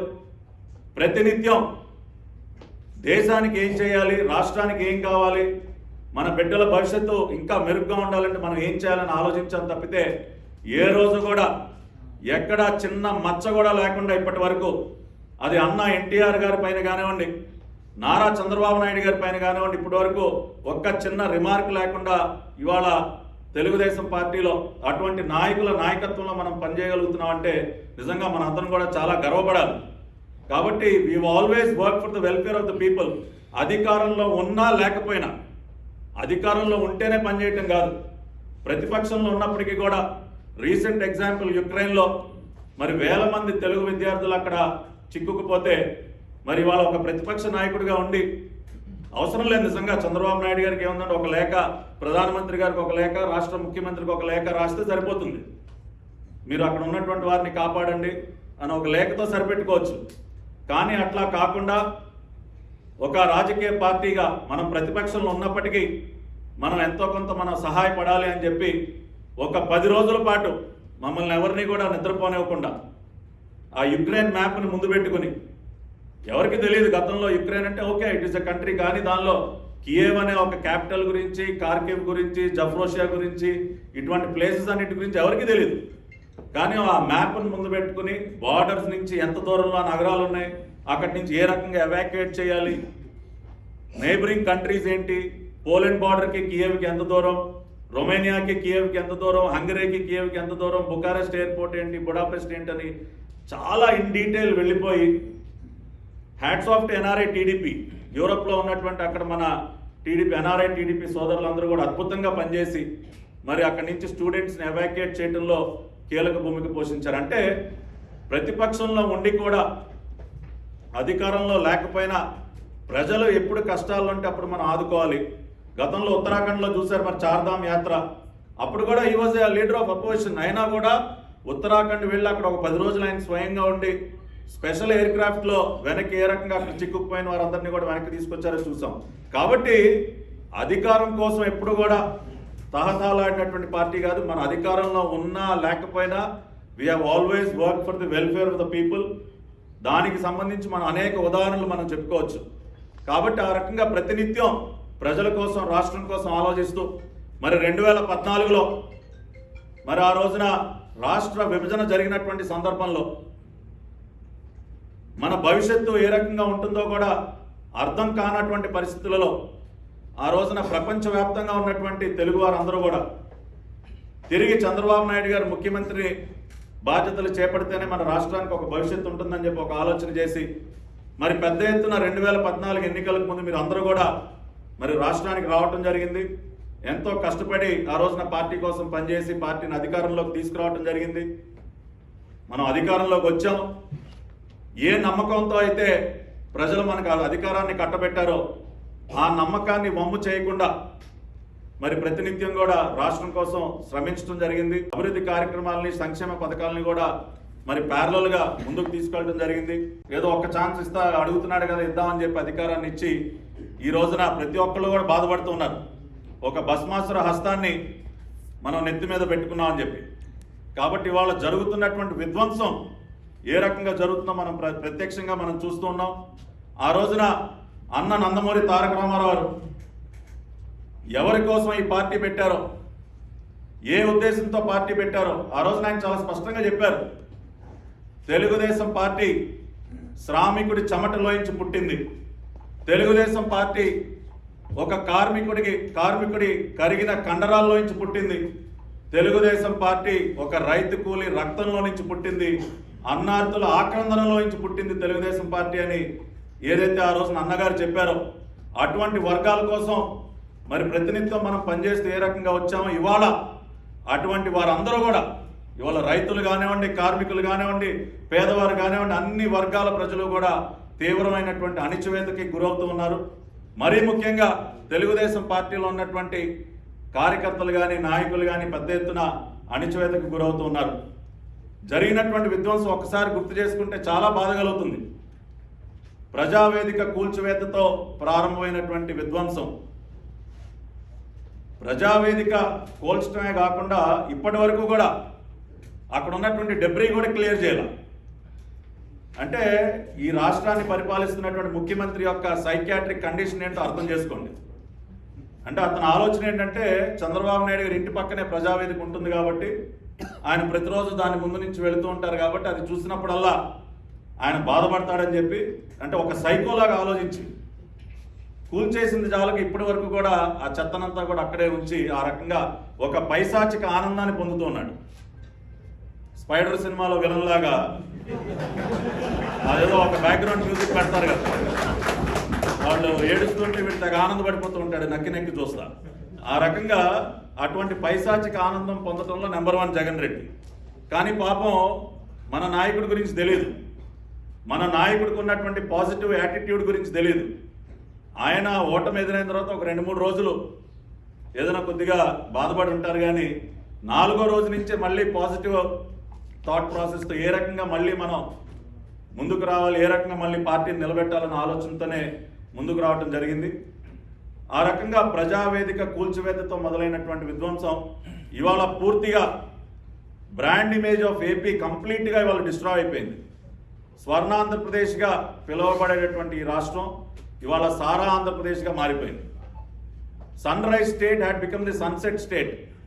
నిన్నగాక మనం చూసాం జంగారెడ్డిగూడెంలో 30 మంది కల్తీ సారా తాగి మరణించారు. అంతమంది మరణిస్తే అసెంబ్లీలో మన ఎమ్మెల్యేలు గట్టిగా పోరాడారు, దానిపైన విచారణ జరపాలి, కల్తీ సారా వెనుకున్నటువంటి బాధ్యుల్ని అరెస్ట్ చేయాలని చెప్పి గట్టిగా అసెంబ్లీలో పోరాడితే ఈ ముఖ్యమంత్రి అసెంబ్లీలో నిలబడి ఏం మాట్లాడతాడంటే, సాధారణంగా ప్రతిరోజు 2% ఆఫ్ ద పాపులేషన్ చనిపోతూ ఉంటారు, జంగారెడ్డిలో నా లెక్క ప్రకారం 2% అంటే 70 మంది చనిపోవాలి ఆ రోజున, కానీ 30 మంది చనిపోయారు, ఇంకా 40 మంది ప్రాణాలతోనే బ్రతుకున్నారని చెప్తున్నాడు. అంటే అసలు ఏం మాట్లాడాలో అర్థం కాదు. అంటే డిఫెండ్ చేసుకోవడానికి కూడా సాధారణంగా రోజుకి 70 మంది చచ్చిపోవాలి జంగారెడ్డిగూడెంలో, 30 మందే కదా పోయింది అంటున్నాడు.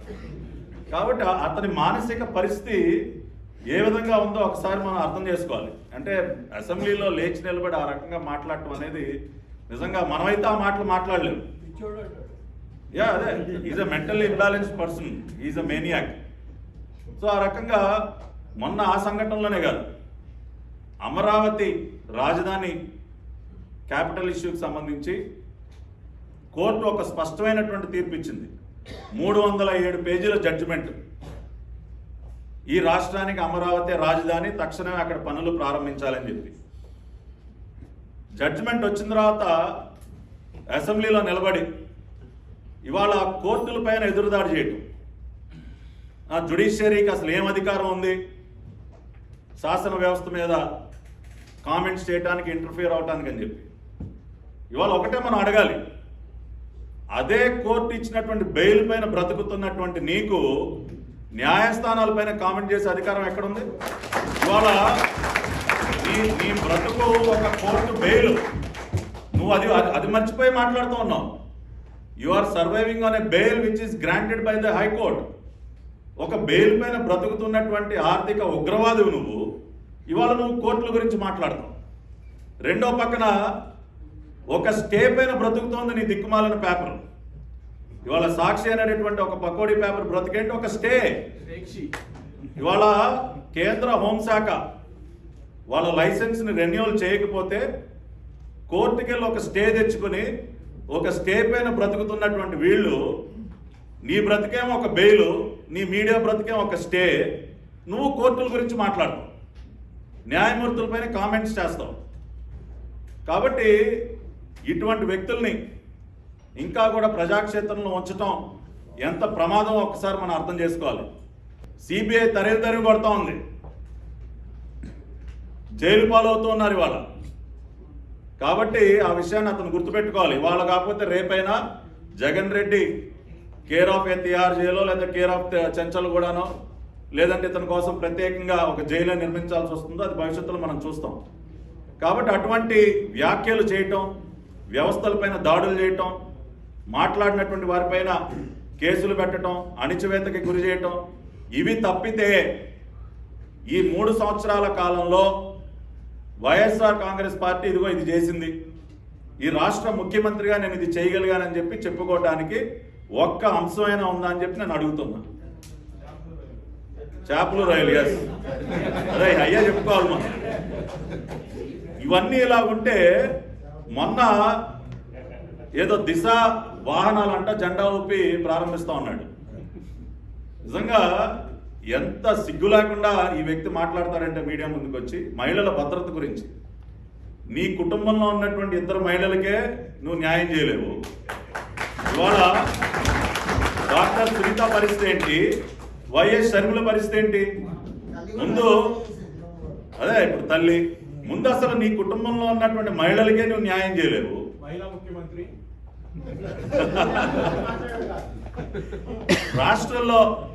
రాష్ట్రంలో ఉన్నటువంటి మహిళల గురించి ఈయన గారు కామెంట్ చేస్తాడు. 3 సంవత్సరాలుగా నా తండ్రిని చంపినటువంటి వారు ఎవరో వారు శిక్షింపబడాలని చెప్పి నీ సొంత చెల్లి ఇవాళ రోడ్ల మీద తిరుగుతుంది, ప్రతి న్యాయస్థానం చుట్టూ తిరుగుతూ ఉంది. ఆవిడికి న్యాయం చేయలేవు నువ్వు. జగనన్న వదినలో బాణాన్ని అని చెప్పి రోడ్ల మీద పాదయాత్ర చేసినటువంటి నీ చెల్లి వాళ్ళ నీ దెబ్బకి రాష్ట్రమే వదిలిపెట్టి వెళ్ళిపోయింది. కాబట్టి నీ సొంత చెల్లి షర్మిల పరిస్థితి ఏంటి, డాక్టర్ వైఎస్ సునీత పరిస్థితి ఏంటి? నువ్వు ఈ రోజున మహిళల భద్రత గురించి, దిశా చట్టాల గురించి మాట్లాడితే ఇవాళ ఒక దెయ్యమో పిశాచమో మీడియా ముందుకు వచ్చి మాట్లాడినట్టు ఉంది. కాబట్టి నిస్సిగ్గుగా ఏ రకంగా మాట్లాడాలో మనం జగన్ రెడ్డిని చూసే నేర్చుకోవాలి. అంటే ఏమాత్రం సిగ్గు లేకుండా, అంటే ఆయన చేసినటువంటి పనులను ఎవరికి తెలియవనుకుంటాడా? గతంలో ఆయన మాట్లాడినటువంటి మాటలందరూ కూడా మర్చిపోయారు అనుకుంటారా? ఏమనుకుంటాడో కానీ చాలా నిస్సిగ్గుగా జగన్ రెడ్డి మీడియా ముందుకు కానీ ప్రజల ముందుకు కానీ వచ్చి మాట్లాడుతూ ఉంటాడు. ఇవాళ హూ కిల్డ్ బాబాయ్ అని ప్రపంచం మొత్తం అడుగుతోంది. మొన్న ఈ మధ్యనే సమాధానం కూడా దొరికింది, అబ్బాయి కిల్డ్ బాబాయ్ అని చెప్పి. నిజంగా నేనేదో ఒక డిబేట్లో నేను చెప్పాను, ఆస్కార్ అవార్డ్స్లో డాక్యుమెంటరీ కేటగిరీలో బెస్ట్ యాక్టర్ కింద జగన్ రెడ్డికి మనం నిజంగా కూడా ఒక అవార్డు ఇవ్వాలి.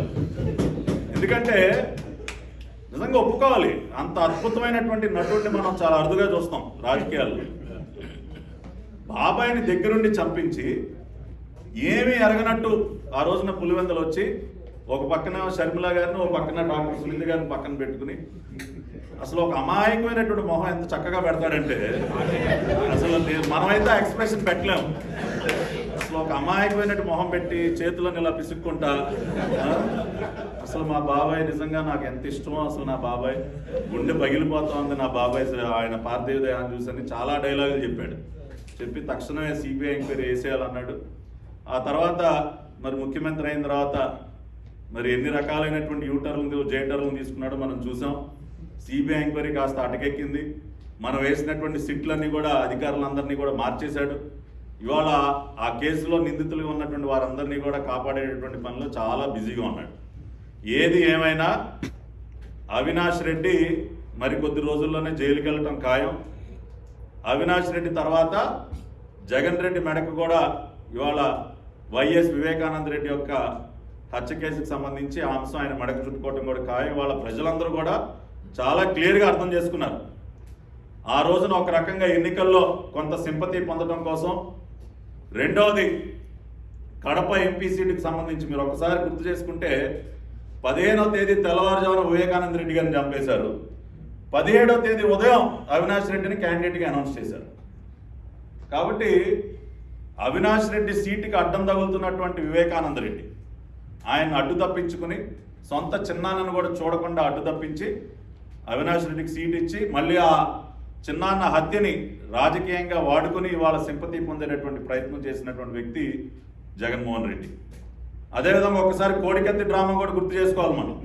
విశాఖపట్నం ఎయిర్పోర్ట్లో జరిగినటువంటి ఆ డ్రామా, అసలు వైజాగ్లో ఎక్కడ హాస్పిటల్సే లేనట్టు విమానం ఎక్కి హైదరాబాద్ వెళ్ళిపోయి అక్కడ ఏదో ఒక హాస్పిటల్లో దూరి ఇన్ని అంగుళాలు దిగింది కత్తి, కొద్దిగా ఉంటే ప్రాణాలు పోయాయి అని చెప్పి చేతిలో ఉన్నటువంటి ఆ దిక్కుమాలిన బ్లూ మీడియాలో బ్రేకింగ్ న్యూస్ లేయించుకుని అధికారంలోకి వచ్చిన తర్వాత ఆ డ్రామాలో సహకరించినటువంటి 2 డాక్టర్లు వాళ్ళ చైర్మన్లు ఇవాళ ఆంధ్రప్రదేశ్లో అసలు డాక్టర్లే లేనట్టు, తెలంగాణలో ఉన్నటువంటి 2 డాక్టర్లు, ఒకళ్ళేమో ఆంధ్రప్రదేశ్ మెడికల్ కౌన్సిల్ చైర్మన్, ఇంకొకడేమో Andhra Pradesh medical infrastructure corporation chairman.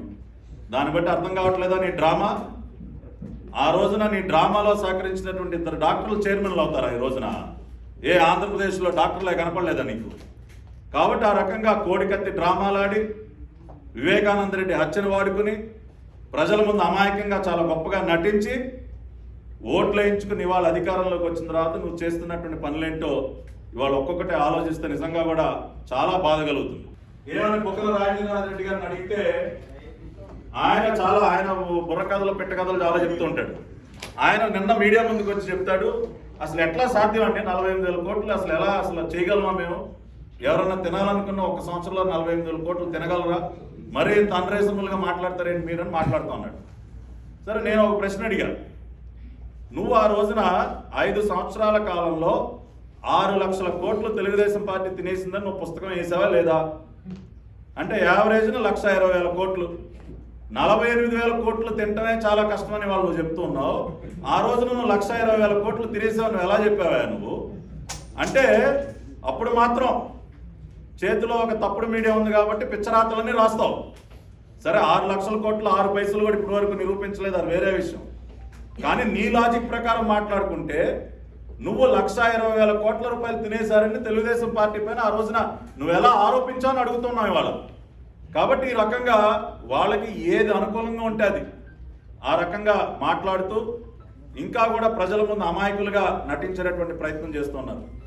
మొన్న అసెంబ్లీలో బుగ్గన గారి ప్రస్తావన వచ్చింది కాబట్టి ఒక విషయం చెప్పాలి. యుక్రెయిన్ నుంచి ఎవాక్యుయేషన్ చేసాం తీసుకొచ్చాం అంతా కూడా ప్రత్యక్షంగా కనపడుతుంటే దాన్ని ఎగతాళి చేస్తూ మాట్లాడుతూ ఉన్నాడు. నా పేరు కూడా ప్రస్తావించాడు అసెంబ్లీలో. చంద్రబాబు నాయుడు గారి కింద కమాండర్ పట్టాభి అని ఒక వ్యక్తి ఉన్నాడు, యుక్రెయిన్లో వెళ్ళి యుద్ధాన్ని ఆపేస్తాడంట, అక్కడ ఉన్న వాళ్ళందరినీ కూడా ఈయన ఏదో పెద్ద కమాండరు, అక్కడ ఉన్న వాళ్ళందరినీ కూడా ఎవాక్యుయేట్ చేసి తీసుకొచ్చేసారంట, ఏదో పెద్ద బిల్డప్ ఇస్తా ఉన్నారని చెప్పి అసెంబ్లీలో చాలా వ్యంగ్యంగా నా గురించి మాట్లాడటం జరిగింది. సరే, నువ్వు వ్యంగ్యంగా మాట్లాడినా ఎగతాళిగా మాట్లాడినా నువ్వు ఇచ్చిన టైటిల్ అయితే నేను స్వీకరిస్తా ఉన్నా. నువ్వు ఎలా చెప్పినా నువ్వు కమాండర్ అని ఏదైతే నాకు టైటిల్ ఇచ్చావో, I feel myself as a commander working under Nara Chandrababu Naidu garu. So I accepted. ఇవాళ నాలాగా ప్రతి జిల్లాలో కమాండర్లు ఉన్నారు నీపైన యుద్ధం చేయడానికి. కానీ మీరేంటి, మేము కమాండర్లు అయితే మీరు కుకుంబర్లు కోయించుకుని సలాడ్లో రైతాల్లో కలిసిపోయేటువంటి కుకుంబర్లు మీరు. మేము కోసి కారం పెట్టే కమాండర్లు. మీరు కోయించుకునే కుకుంబర్లు అయితే మేము కోసి కారం పెట్టే కమాండర్లు. కాబట్టి ఆ విషయాన్ని బుగ్గన రాజేంద్రనాథ్ రెడ్డి గుర్తుపెట్టుకోవాలి. తప్పనిసరిగా ఎక్కడా కూడా వెనకడుగు వేయకుండా ఇప్పటి వరకు ఏ రకంగా అయితే మేము పోరాడుతూ వచ్చాము, రాబోయేటటువంటి 2 సంవత్సరాల్లో కూడా ఆ రకమైనటువంటి పోరాటాన్ని ముందుకు తీసుకెళ్తాం. ఎన్ని పేటీఎం కుక్కలు ఎన్ని వాగినా, ప్రతిరోజు వాగుతూ ఉంటాయి ఈ పేటీఎం కుక్కలు. సోషల్ మీడియాలో రకరకాలుగా కామెంట్లు పెట్టి మాకు ఫోన్లు చేసి రకరకాలుగా పేటీఎం కుక్కలన్నీ వాగుతూ ఉంటాయి. ఇవాళ ఈ పేటీఎం కుక్కలన్నిటికీ కూడా నేను ఒక విషయాన్ని చెప్పదలుచుకున్నాను. ఇన్క్లూడింగ్ యునైటెడ్ స్టేట్స్లో ఉండి వాగుతున్నటువంటి ఒక పేటీఎం కుక్క, అసలు వాడేంటో నాకు అర్థం కాదు. లిప్స్టిక్ పోసుకుని తిరుగుతూ ఉంటాడు కారు. సో వాడికి ఎట్టప్పులేంటో వాడేంటో లిప్స్టిక్ పూసుకుని తిరుగుతాడు, ఏంటంటో వింత వింత విన్యాసాలని చేస్తూ ఉంటాడు. సరే, ఇప్పుడు వాడు కూడా వణికి చేస్తూ ఉన్నాడు. ఎప్పుడెప్పుడు వాడు లేపుకుని వెళ్తారా అని చెప్పి వాడు కూడా వణికి చేస్తూ ఉన్నాడు. వాళ్ళందరికీ కూడా చెప్తున్నా, మనం అందరం అభిమానించేటటువంటి బాలయ్య సాక్షిగా చెప్తున్నా, రేపు అధికారంలోకి వచ్చిన తర్వాత ప్రతి ఒక్క పసుపు సైనికుడు బ్రేకులు లేని బుల్డోజర్ లాగా మీ మీద పడతారు. ప్రతి ఒక్క పసుపు సైనికుడు బ్రేకులు లేని బుల్డోజర్ లాగా మీ మీద పడతారు. తొక్కదీసి తొక్కి పెట్టి నారదీస్తారు. దానిలో ఎటువంటి అనుమానం లేదు. మీరు ఏ రకంగా కూడా రెండో ఆలోచన చేయక్కర్లేదు. లెఫ్ట్ రైట్ టాప్ బాటమ్ ఎక్కడ భూతత్వం పెట్టి ఎత్తికినా కూడా ఇంచు కూడా వైసీపీ జెండా కనపడకుండా కూడా చేస్తారు. దానిలో ఎటువంటి అనుమానం లేదు. ఇవాళ బాలయ్య బాబు సాక్షిగా అది కూడా జరిగి తీరుతుంది. రెండవది, తెలుగుదేశం పార్టీ అంటే వీళ్ళేదో చాలా మంచోళ్ళు, ఎంతసేపు ఏదో ప్రజల గురించి, అభివృద్ధి గురించి, సంక్షేమం గురించి ఆలోచిస్తారు, ఎవరికి ఎటువంటి హాని తలపెట్టరని చెప్పి కొంతమందికి అది ఒక అలుసుగా మారిపోయింది. కానీ గత 3 సంవత్సరాలుగా జరుగుతున్నటువంటి విధ్వంసం, జరిగినటువంటి ఈ దాడులు కానివ్వండి, అణిచివేత కానివ్వండి, ఇది ఇంకా కూడా కొనసాగుతుంది. ఇప్పుడేం ఆగదు. అది ఇంకొక సంవత్సరంన్నర ఈ సైకోలందరూ కూడా ఇదే రకంగా ప్రవర్తిస్తారు. కానీ మార్క్ మై వర్డ్, రేపు అధికారంలోకి వచ్చిన తర్వాత ప్రతి ఒక్కడికి కూడా వడ్డీతో సహా చెల్లించడం ఖాయం. దానిలో ఎటువంటి అనుమానం లేదు. ఈ చెల్లింపుల కార్యక్రమం గుడివాడ గుట్కాగాడితోనే మొదలవుతుంది. గుడివాడ గుట్కాగాడితోనే మొదలవుతుంది. ఆ తర్వాత పొంగనూరు పుడ్డింగ్ గాడి దగ్గరికి వెళ్తుంది. చిత్తూరు జిల్లాలో ఇవాళ నేనేదో పెద్ద డాన్గా ఫీల్ అయిపోతా ఉన్నాడు ఈ పొంగనూరు పుడ్డింగ్. వాడి దగ్గరికి వెళతాం, వాడికి చెల్లించాల్సింది వాడికి చెల్లిస్తాం. అక్కడి నుంచి నెల్లూరు ఆ బెట్టింగ్ మంత్రి వాడొకడు నోరు బారేసుకుంటూ ఉంటాడు. వాడేదో మీసాలు చెప్పి తొడలు పడతా ఉన్నాడు అసెంబ్లీలో. అదే వాడి సంగతి, నెల్లూరులో వాడి సంగతి చూస్తాం. ఆ తర్వాత ప్రతి జిల్లాలో వస్తున్నాం. ఇంకా కిందకి గుంటూరు జిల్లాలో మరి ఆ గంట అరగంట గడి సంగతి ఏంటో, సంగతి ఏంటో, వాడి లెక్క ఏంటో వాడికి అప్పచెప్తాం. అన్నిటికంటే పెద్ద లెక్క మనందరం కూడా ఒక దేవతగా పూజించుకునేటటువంటి నారా భువనేశ్వర్ గారి పైన ఏ రోజు కూడా ఆవిడ తండ్రి ముఖ్యమంత్రిగా ఉన్న కాలంలో కానీ, చంద్రబాబు నాయుడు గారు 14 సంవత్సరాలు ముఖ్యమంత్రిగా ఉన్నటువంటి కాలంలో కానీ ఎప్పుడు కూడా అధికారాన్ని అంటే అధికార దర్పాన్ని ప్రదర్శించకుండా ఒక సాధారణ వ్యక్తిలా ఉండేటటువంటి వ్యక్తి. ఎయిర్పోర్ట్లో ఆవిడ లగేజ్ కూడా ఆవిడే పట్టుకుని ఆవిడ వాహనం దగ్గరికి వెళ్ళేటటువంటి వ్యక్తి. అంటే అంత సింపుల్గా ఉంటారు. అటువంటి వ్యక్తి పైన వాళ్ళు చేసినటువంటి కామెంట్స్, ఈ గన్నవరం స్ట్రీట్ డాగ్ ఏదైతే ఉందో వాడన్న మాటలు కానివ్వండి, అసెంబ్లీలో ఆ ద్వారం పుడిగాడు, వాడొక బియ్యం దొంగాడు, వాడి స్కామ్ అంతా కూడా బయట పెట్టారు. ఇంకా కూడా నిన్నే నాకు ఇంకా ఆర్టీఐ ఇన్ఫర్మేషన్ కూడా అదనంగా వచ్చిందంటే, ఒక నెల రోజుల నుంచి నేను సైలెంట్గా ఉన్నది దేనికంటే ఐఎమ్ గ్యాదరింగ్ ఇన్ఫర్మేషన్. అది డ్రగ్స్ గురించి కానీ, బియ్యం లేటెస్ట్గా రేషన్ బియ్యాన్ని వీడు ఆ గుడివాడు గుట్కాగాడు కలిసి మింగుతూ ఉన్నారు. దానికి సంబంధించి అదనపు ఆధారాలన్నీ కూడా సేకరించడం జరిగింది. ఒక 2-3 రోజుల్లో వాడికి సెకండ్ రౌండ్ ఇక్కడి నుంచే పెడతాను, డాలస్ నుంచే. కాబట్టి ఆ ద్వారంపూడి గాడికి ఇంకా అట్లా జిల్లాల వారీగా ఎవడెవడికి ఎంతంత చెల్లించాలో, ఎంతంత వడ్డీతో సహా చెల్లించాలో ఆ కార్యక్రమాన్ని చాలా దిగ్విజయంగా మేము నడిపిస్తాం. అది మా చింతమనేని ప్రభాకర్ గారా లేదంటే మా బాబురాజు అన్న, మేమందరం కూడా ముందు వరుసలో ఉండి ఆ కార్యక్రమాన్ని ముందుకు తీసుకెళ్ళడానికి మేమందరం కూడా ప్రయత్నం చేస్తాం. దానిలో ఎటువంటి అనుమానం లేదు. ఎందుకు మన రాష్ట్ర అధ్యక్షులు అచ్చెన్నాయుడు గారు నేనే హోంమంత్రి అని చెప్తా ఉన్నారండి. నాకు ఎక్కువ రోజులు ఒకసారి ఒక 6 నెలలు నన్ను హోంమంత్రిగా పెట్టండి, ఆ తర్వాత మీ ఇష్టం ఎవరికైనా ఇచ్చుకోండి అంటా ఉన్నారు. కాబట్టి అచ్చెన్నాయుడు గారు హోంమంత్రిగా మేమందరం ఆయన కింద మేము పనిచేసి ఎవడెవడికి ఎంతంత చెల్లించాలో అవన్నీ కూడా ఆ చెల్లింపుల కార్యక్రమం కూడా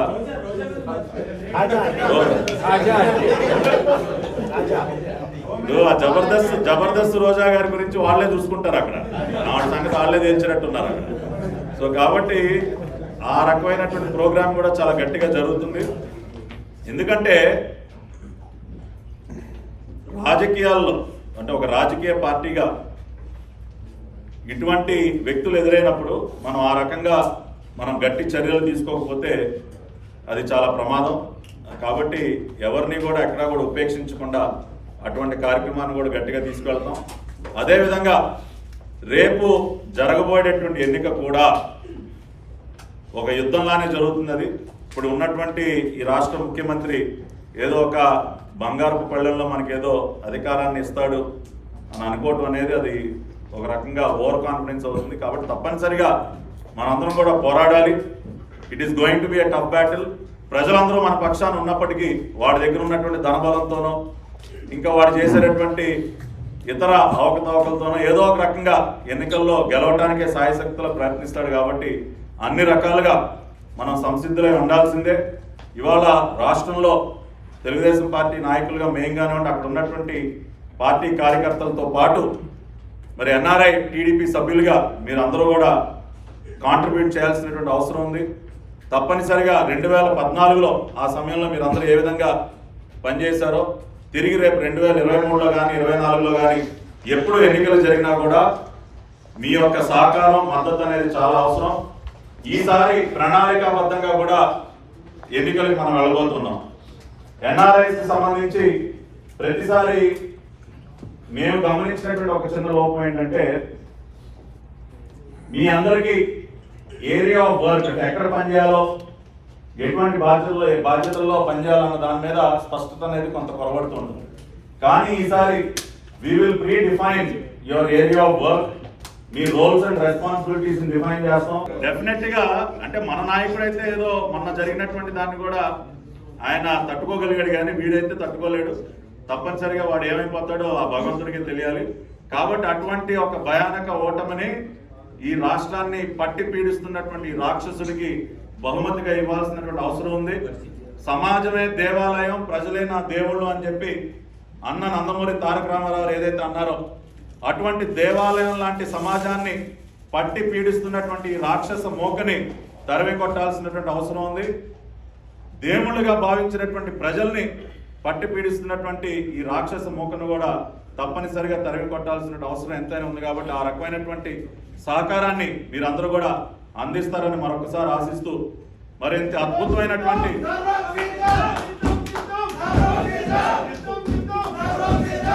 థ్యాంక్ యూ.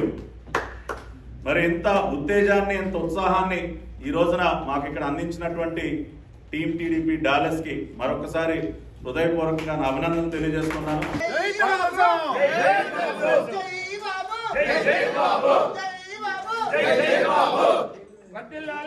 చంద్రబాబు నాయుడు గారి నాయకత్వం,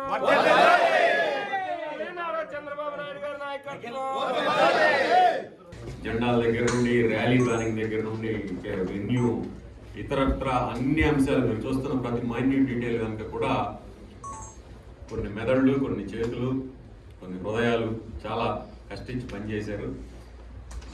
ఈ అంశాలన్నిటికీ రూపకల్పన చేసినటువంటి కమాండర్ మాకు సుధీర్ చంద్రనేని, అటుపక్క ఇంకో కమాండర్ దిలీప్, ఇటుపక్క ఇంకో కమాండర్ నిఖిల్, ప్రమోద్, లోకేష్, ఇంకా మిగతా టీంలో అందరూ పేరు పేరున వీళ్ళందరూ కూడా చాలా శ్రమపడి కార్యక్రమాన్ని విజయవంతం చేశారు.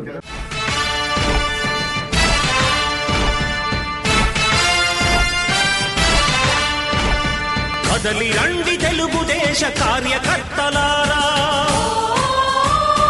త్యాగాలకు వెనుదీయని దేశభక్తులారా.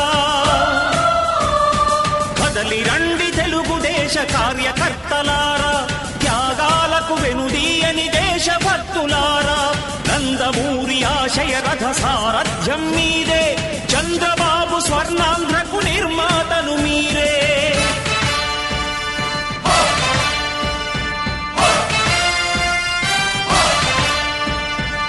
కదలి రండి తెలుగుదేశ కార్యకర్తలారా.